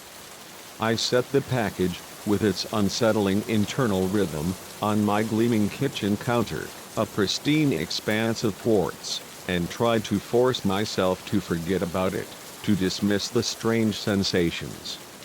But as the day wore on, marked by the slow crawl of the sun across my living room floor, my curiosity, a tenacious, unwelcome guest, grew stronger, an irresistible force. The ticking continued, a soft, persistent, maddening sound that seemed to permeate the very air of my apartment, filling every silent corner, growing louder, more insistent with each passing hour. By evening, as twilight bled into the deepening hues of night, I simply couldn't take it anymore. The mystery was a tangible weight, a physical burden. I picked up the package, its weight now feeling strangely heavy, almost ominous, and headed next door, my heart already beginning a nervous flutter. I'd just leave it on his doorstep, I told myself, a simple act of neighborly duty. No harm, no foul. But as I approached Mr. Finch's door, I noticed it was slightly ajar, a mere sliver of an opening, barely an inch wide. A faint, almost imperceptible sliver of light, a pale, anemic glow, spilled out into the otherwise dim, silent hallway. "Mr. Finch?" I called out, my voice a tentative whisper, knocking softly on the solid wood. No answer. The door, responding to my hesitant touch, creaked open a bit wider, revealing a deeper slice of the illuminated interior. I should have turned around then. I should have simply left the package on his doorstep, a mute, inanimate object, and walked away, retreating into the imagined safety of my own apartment, dismissing the entire incident. But something, an inexplicable, magnetic pull, drew me in, an invisible thread tugging at my very will. The ticking from the box, clutched tightly in my hand, seemed to grow louder now, more insistent, a frantic, accelerating drumbeat against my palm. I stepped inside, my heart pounding a frantic, terrified rhythm against my ribs, echoing in the sudden, profound silence. "Mr. Finch? Are you home?" The apartment was a scene of utter, chaotic disarray, papers strewn everywhere, their pages fluttering silently like startled birds, furniture overturned, its elegant forms askew. It looked as if a miniature, violent tornado had ripped through the place, or, more disturbingly, as if someone had been searching for something, desperately, violently, meticulously. A sudden, sharp noise from the bedroom, a muffled thud, followed by what sounded unmistakably like a stifled curse, made me jump, a choked gasp escaping my lips. "Hello?" I called out, my voice shaking, thin and reedy. "Is someone there?" Silence. Profound, expectant silence. Then, the distinct sound of footsteps. Rushing. Heavy. Coming swiftly towards me from the bedroom's hidden depths. I didn't think. I just reacted. I turned and ran, my body propelled by pure, raw terror, still clutching the ticking package, a bizarre, silent burden. Behind me, I heard the unmistakable sound of pursuit, heavy, ragged breathing, the pounding of feet on the plush carpet, a relentless, pursuing rhythm. I made it to the apartment building's fire stairwell, its concrete walls cold and echoing, and took the steps two at a time, my lungs burning, raw and aching, a frantic fire in my chest. I could hear my pursuer close behind, gaining on me with terrifying speed, their heavy breathing rasping in the confined space. I burst out of the building's heavy exit door, gasping for air, and onto the bustling, chaotic street, nearly colliding with a bewildered group of late-night tourists, their cameras flashing. I ducked and weaved through the unsuspecting crowd, a desperate phantom, not daring to look back, my legs pumping, a frantic, desperate blur.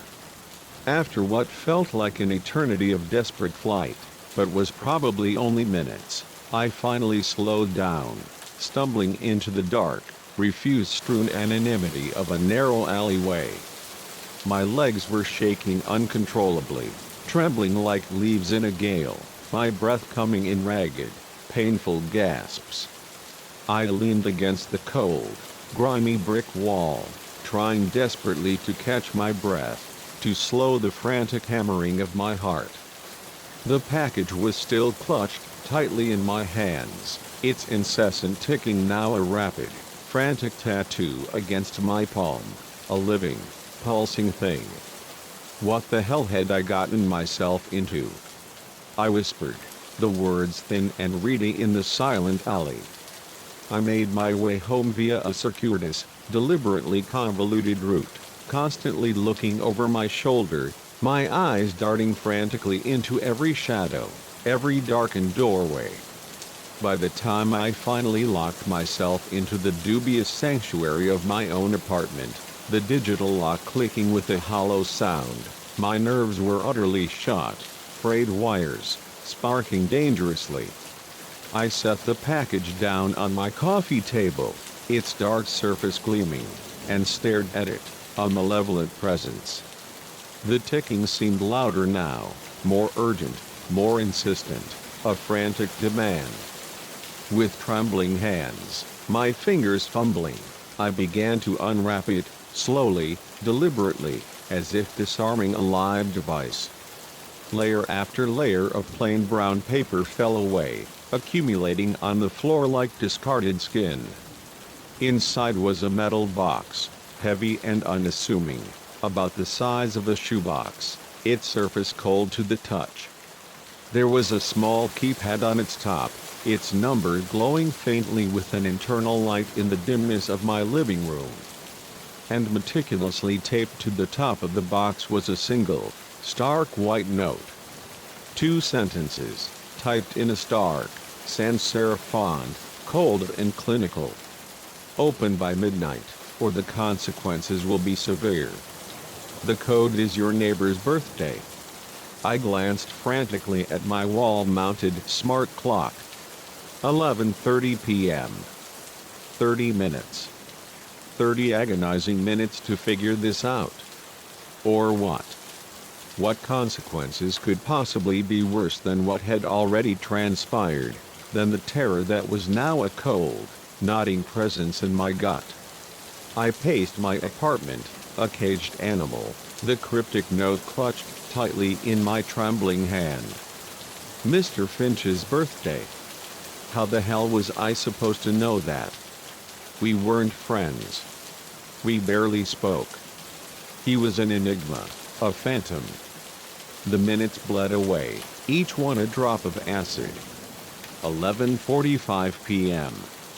The ticking from the box was frantic now, almost desperate, a frantic, accelerating drumbeat that echoed the pounding of my heart. I ran my hands through my hair, a desperate, futile gesture, trying to think, trying to conjure a forgotten detail from the chaos. Wait. The building's tenant information form. We all had to fill it out when we moved in. It specifically asked for our birth date. and I distinctly remembered seeing a copy of it on the superintendent's desk when I'd gone down to complain about a leaky faucet just last month. A desperate, irrational hope surged through me. I bolted from my apartment, a frantic blur, and sprinted down to the superintendent's office in the building's dank, echoing basement. The door was locked, of course. A heavy, bolted steel door, solid and unforgiving. I looked around frantically, my eyes darting. Then, in a desperate, adrenaline-fueled impulse, I grabbed a heavy, industrial-grade fire extinguisher from its wall mount.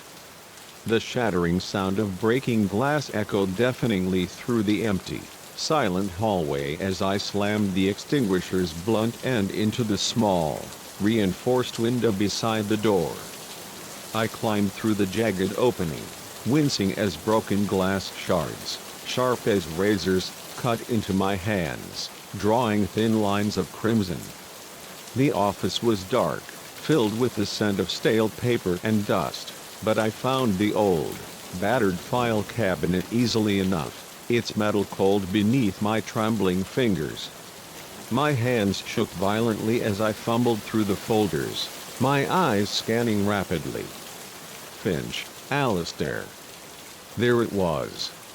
I pulled out the form, its edges crisp despite its age, my eyes rapidly scanning for the crucial detail, the precise birth date. 11:55 p.m. I raced back upstairs, my lungs burning, the form clutched tightly in my bleeding hand, a fragile lifeline. I slammed the metal box onto my coffee table and, with trembling fingers, punched in the numbers on the keypad, 057262. The ticking stopped. Abruptly. For a long, agonizing moment, nothing happened. Then, with a soft, almost imperceptible click, the box opened. Inside was money. More money than I'd ever seen in my life, certainly more than I could ever have earned in years of honest work. Stacks and stacks of crisp, uncirculated 100 credit bills, neatly bundled, their green hue vibrant in the dim light. And nestled meticulously among the vast stacks of cash, a small, unassuming black flash drive. I stared at the contents of the box, my mind reeling, utterly overwhelmed, struggling to comprehend the monstrous implications. What was going on? Who had been chasing me? And what, in God's name, was on that flash drive? Before I could even begin to process the impossible, before I could decide what to do, my comm unit buzzed, a sudden, jarring vibration. A text from an unknown number. Good job. Now the real work begins. Instructions to follow. Tell no one if you want to live. I sank onto my couch, its familiar cushions offering no comfort, the open box of cash and the flash drive a bizarre, menacing tableau before me, my comm unit clutched tightly in my shaking hand. What had I, a simple, unassuming individual, unknowingly gotten myself into? The next few days blurred into a disorienting, terrifying kaleidoscope of activity. More texts arrived, each from a different, untraceable number, each containing a new, cryptic set of instructions. Proceed to this coordinates. Leave the flash drive in a specific dead drop location. Pick up another package. Each task, baffling in its simplicity, baffling in its danger, yielded more money, delivered in the same ticking, anonymous boxes, left in pre-arranged drop zones. I still didn't know, not truly, what shadowy organization I was involved in, but I knew, with a bone-deep certainty, that it was profoundly, terrifyingly dangerous. I saw men in dark, tailored suits, their faces impassive, watching me from parked, unmarked vehicles. Once, I'm almost certain, I spotted Mr. Finch himself, a fleeting, spectral presence, across a crowded street, his eyes meeting mine for a fraction of a second. But when I tried to approach him, to demand answers, he simply vanished, melting into the throng of unsuspecting pedestrians. I couldn't sleep. Couldn't eat. Every subtle sound made me jump, my nerves frayed, my senses heightened to an excruciating degree. I was trapped, a pawn in a game I didn't understand, carrying out dangerous tasks for invisible people I'd never met, all the while waiting, perpetually, for the other shoe to drop, for the inevitable, violent conclusion. It was a week into this escalating nightmare when things finally, brutally, came to a head. The text came in just after midnight, its words stark and final. Final task. Come to the address below. Bring everything. I knew, with a profound, chilling certainty, that this was it. Whatever vast, shadowy conspiracy I'd been unwittingly caught up in was finally coming to an end. One way or another. The address led me to an abandoned, sprawling warehouse on the desolate outskirts of town, its concrete walls crumbling, its windows shattered like empty eyes. As I approached, my heart pounding, carrying a heavy duffel bag filled with the bundles of cash and the collection of mysterious flash drives, I saw a solitary figure standing rigidly in the deep shadows of the loading dock. Mr. Finch. He stepped into the faint, ambient light, his face etched with exhaustion, thinner, more haggard than I remembered, his eyes darting nervously from side to side, constantly scanning the dark perimeter. "You've done well," he said, his voice hoarse, raspy, almost a whisper. Better than I expected." "What is all this?" I demanded, my voice raw, strained with a desperate mix of fear and rage. "What have you gotten me involved in?" He smiled, a humorless, tight-lipped grimace. "International espionage. Corporate sabotage. Government secrets. Take your pick." He gestured vaguely at the duffel bag, his eyes flickering towards the flash drives. The contents of those drives, they could topple empires. They could rewrite history. I felt sick, a nauseating lurch in my stomach. Why me? Why drag me into this? "Because you were nobody," he said simply, his voice flat, devoid of emotion, a cold, calculated assessment. No connections. No suspicions. The perfect courier. Utterly invisible. Before I could respond, before I could even formulate a reply, blinding headlights flooded the area. Cars screeched to a halt around us, their tires spitting gravel. Men in dark, tactical suits poured out, their movements precise, synchronized, their weapons drawn. FBI. Freeze. Everyone on the ground.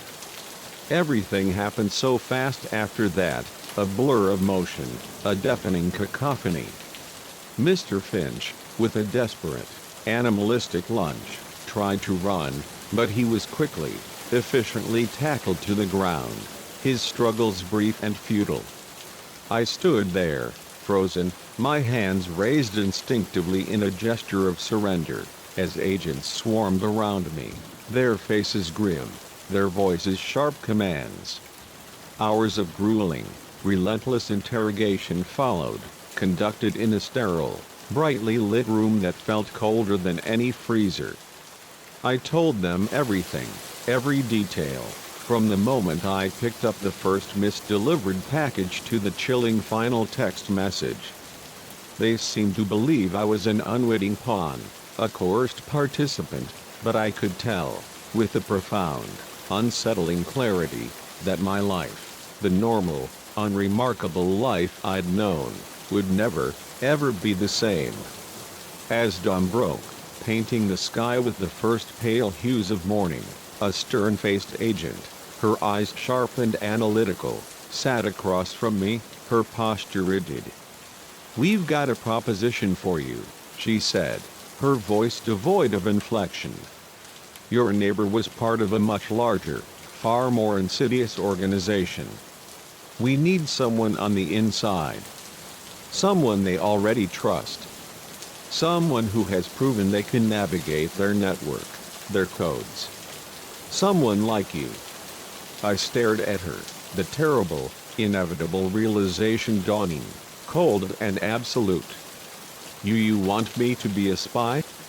She nodded, a subtle, almost imperceptible tilt of her head.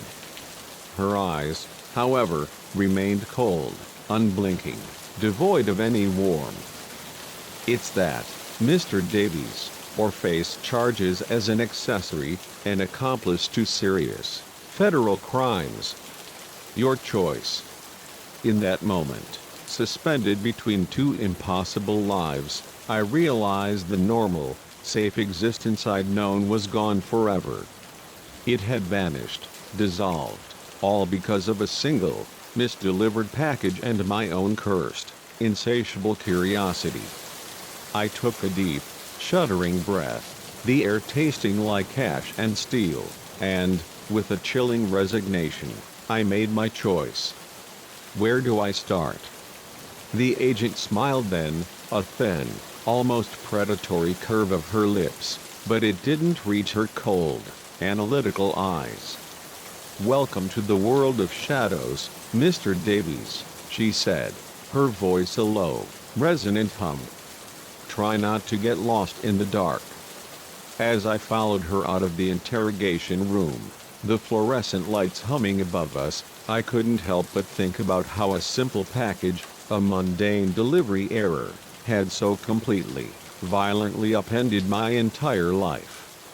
I was stepping, irrevocably, into a world of profound secrets and constant danger, all because I couldn't resist the insidious mystery of a ticking box.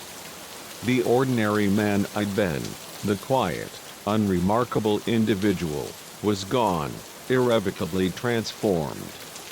In his place stood someone new, someone forged in the crucible of fear and espionage, someone who now knew, with a terrifying clarity, that the thin, almost imperceptible line between everyday, mundane life and vast, international intrigue was far, far thinner than he'd ever dared to imagine. And as I walked into my new life, into the waiting shadows, I realized, with a bone-deep certainty, that the real adventure, and the real danger, was only just beginning. Story 12. The first twig snapped under my hiking boot with a crack that echoed with startling clarity through the profound, almost suffocating silence of the ancient forest. I froze, every muscle in my body tensed, my heart hammering a frantic rhythm against my ribs, suddenly, acutely aware of how utterly, terrifyingly alone I truly was. The dense, interwoven canopy of ancient trees above had swallowed the last vestiges of the sunlight, plunging me into a world of shifting shadows and faint, unsettling whispers that seemed to coil and writhe in the air. As I stood there, utterly motionless, my breath held captive, a chilling, soul-crushing realization crept over me. I had no idea which direction I had come from. No idea how to find my way back to the familiar, comforting path. Little did I know, getting lost was about to become the very least of my worries.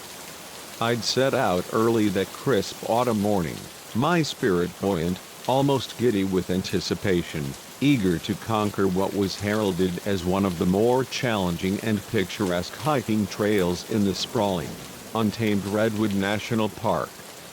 I considered myself an experienced hiker, a seasoned outdoorsman, or so I confidently believed, and the idea of a solo trek through such pristine, untouched wilderness had been an irresistible allure, a siren song promising profound solitude and communion with nature. The weather, that morning, had been utterly perfect, a sharp, invigorating autumn air that kissed my skin, a gentle breeze rustling through the leaves, carrying the earthy scent of decay and rebirth, and the promise of a breathtaking symphony of vibrant fall foliage. I'd hiked this very path a dozen times before, always meticulously sticking to the main, well-worn route, always returning to civilization well before the last rays of sunset kissed the horizon. But as the day wore on, yielding slowly to the encroaching shadows, things began to feel subtly, profoundly off. The trail markers, once frequent and reassuring, became progressively less so, until they simply disappeared entirely, as if erased by an unseen hand. The familiar, comforting sounds of birdsong and the rustling of small animals faded away, replaced by an oppressive, unnatural silence that seemed to press in on me, thick and heavy. And now, as I stood in a small clearing I didn't recognize, utterly alien and unsettling, I had to admit the stark, terrifying truth: I was hopelessly, irretrievably lost. I took a deep, shuddering breath, trying desperately to calm my racing thoughts, to quell the rising tide of panic.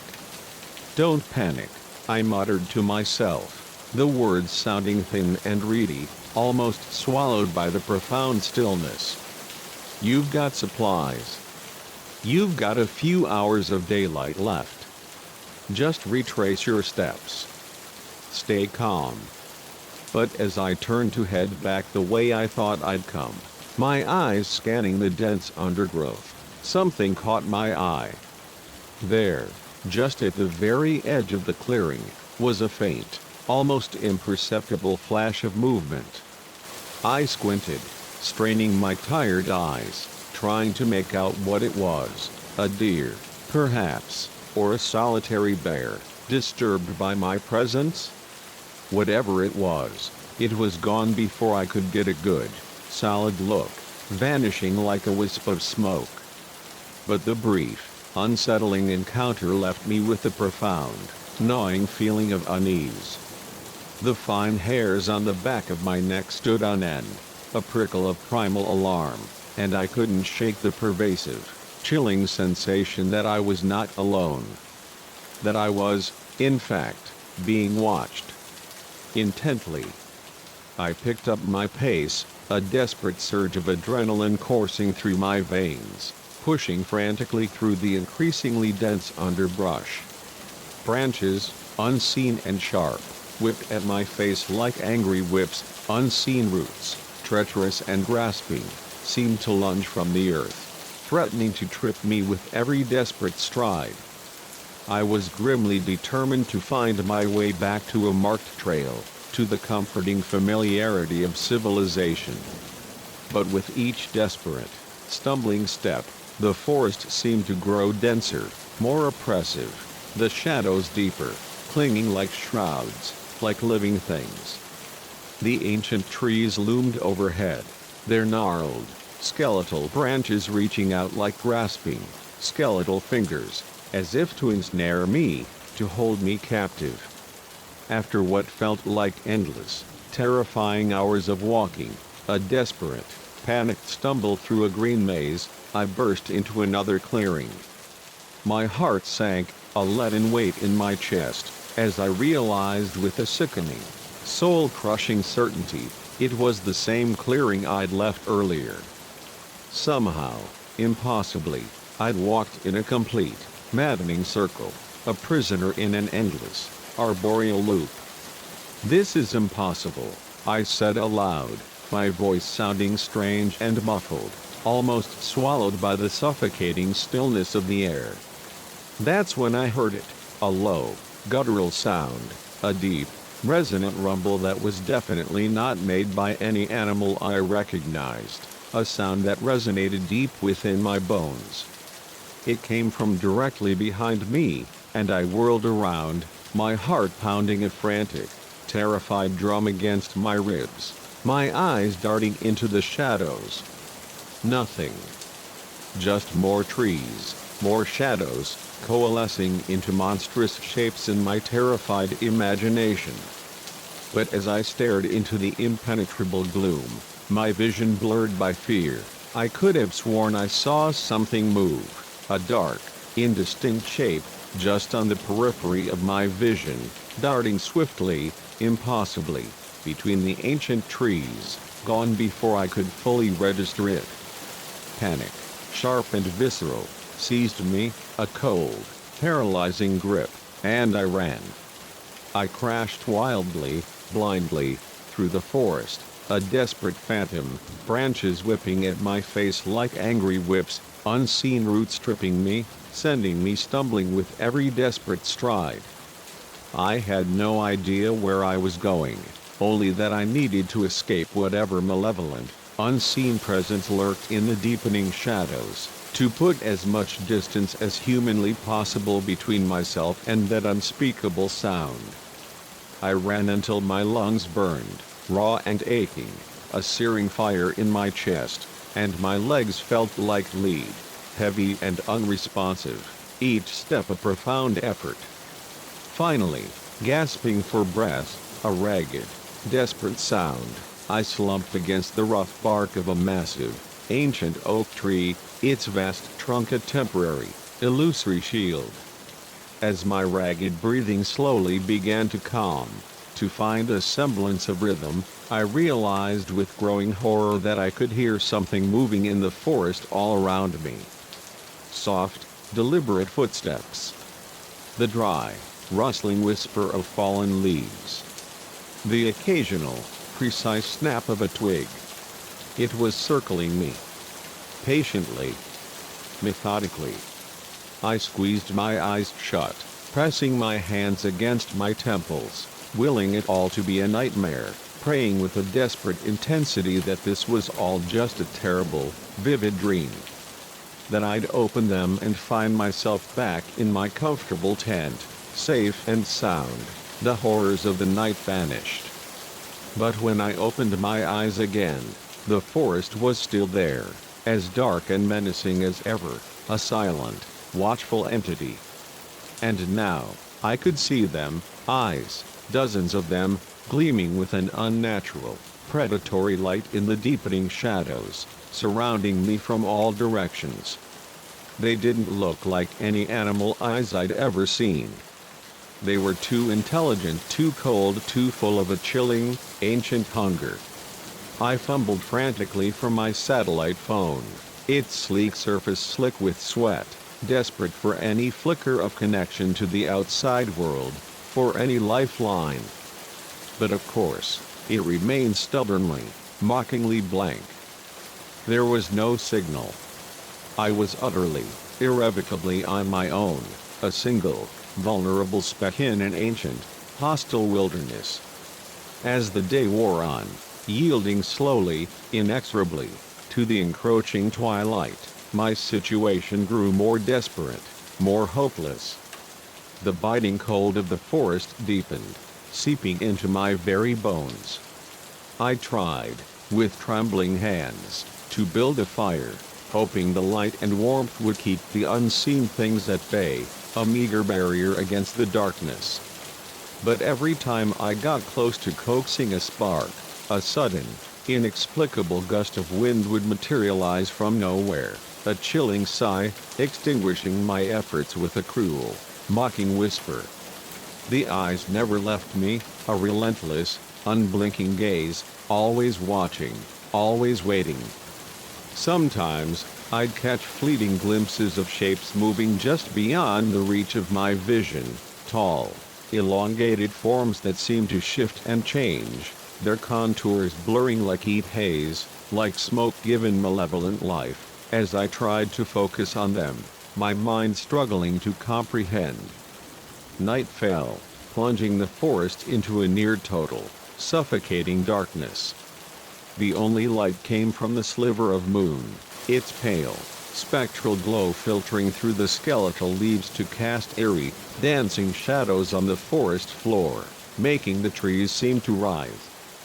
The eyes seemed to glow brighter, more intensely, in the inky black, two luminous points of predatory interest. and the noises grew bolder, not just shuffling, but whispers that almost sounded like words, low and guttural, ancient and alien, but in no language I'd ever heard, carrying on the stale air, insidious and chilling.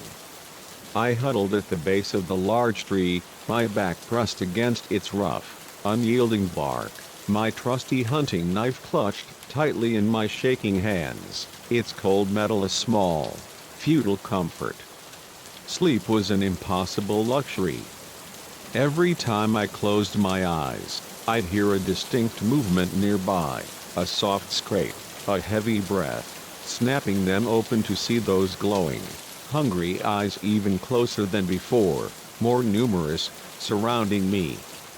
As the night wore on, punctuated by the relentless, unseen circling, I began to doubt my own sanity. Was any of this real, any of this tangible?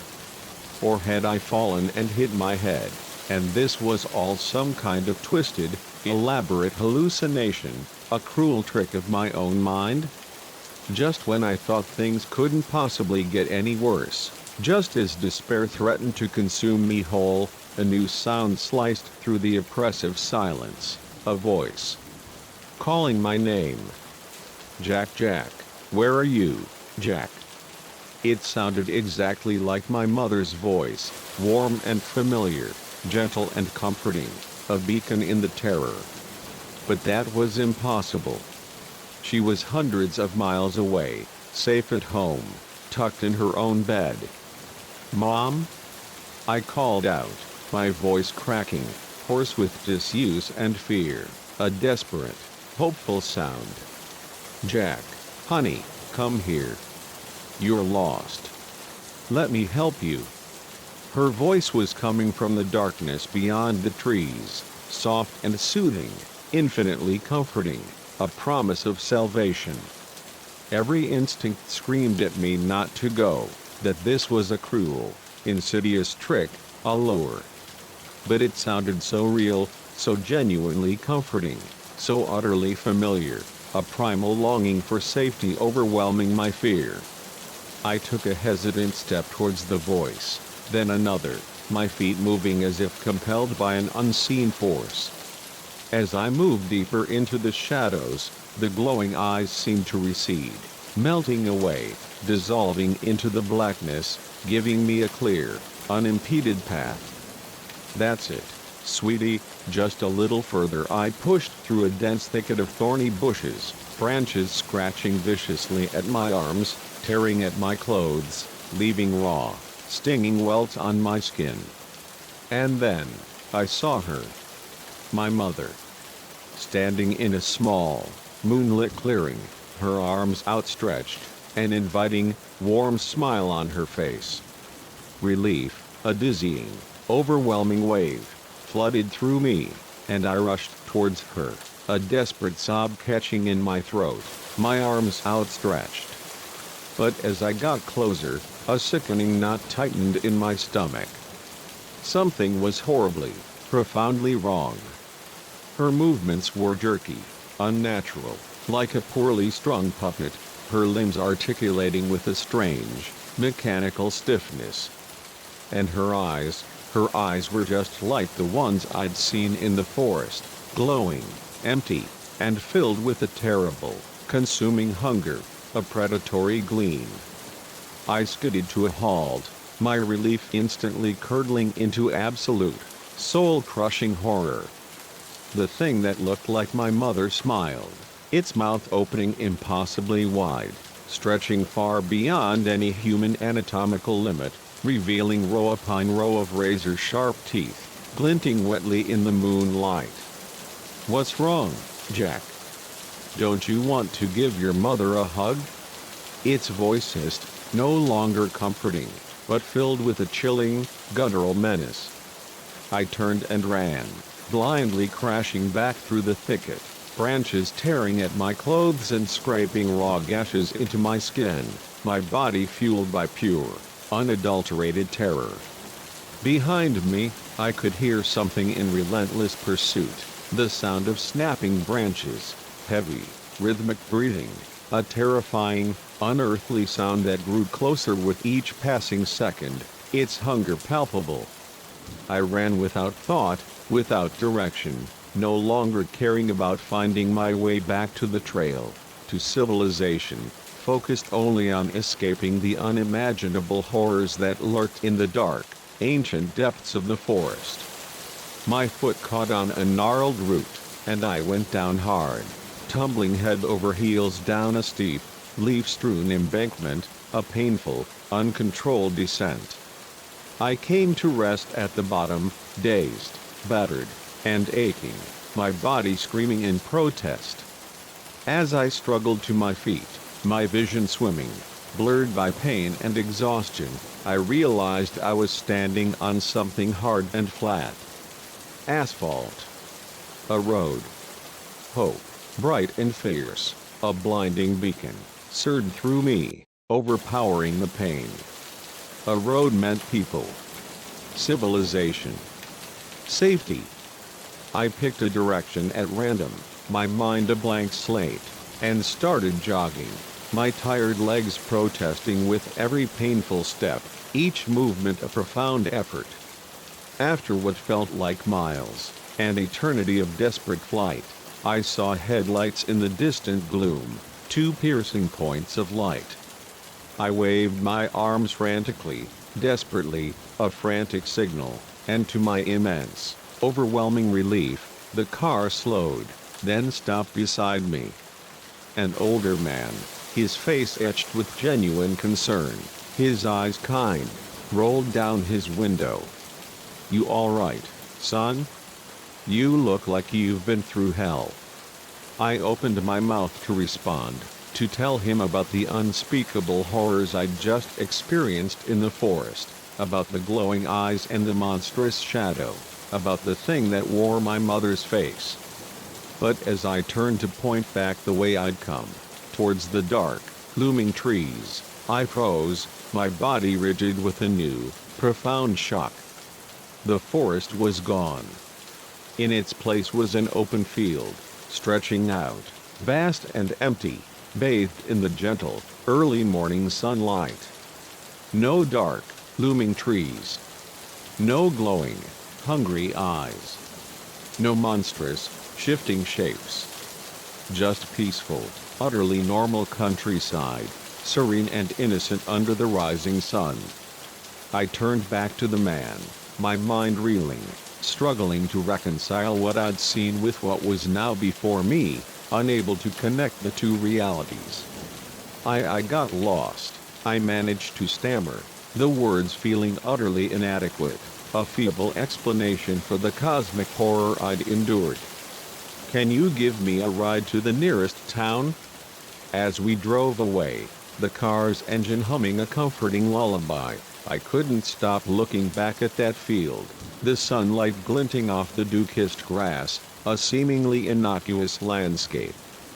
Had it all been in my imagination, a vivid, stress-induced hallucination brought on by extreme fear and profound exhaustion? Or had I stumbled into something ancient and terrifying, something that existed just on the edges of our perception, a place where reality bent and fractured, where other things lurked? I never went hiking alone again after that night. And to this day, when I'm in the woods and the shadows grow long, when the leaves begin to whisper and the wind sighs, I can't shake the chilling feeling that something is watching me from just beyond the trees, waiting, patient and hungry, ready to lure me off the path, to draw me into a profound darkness from which there might truly be no return.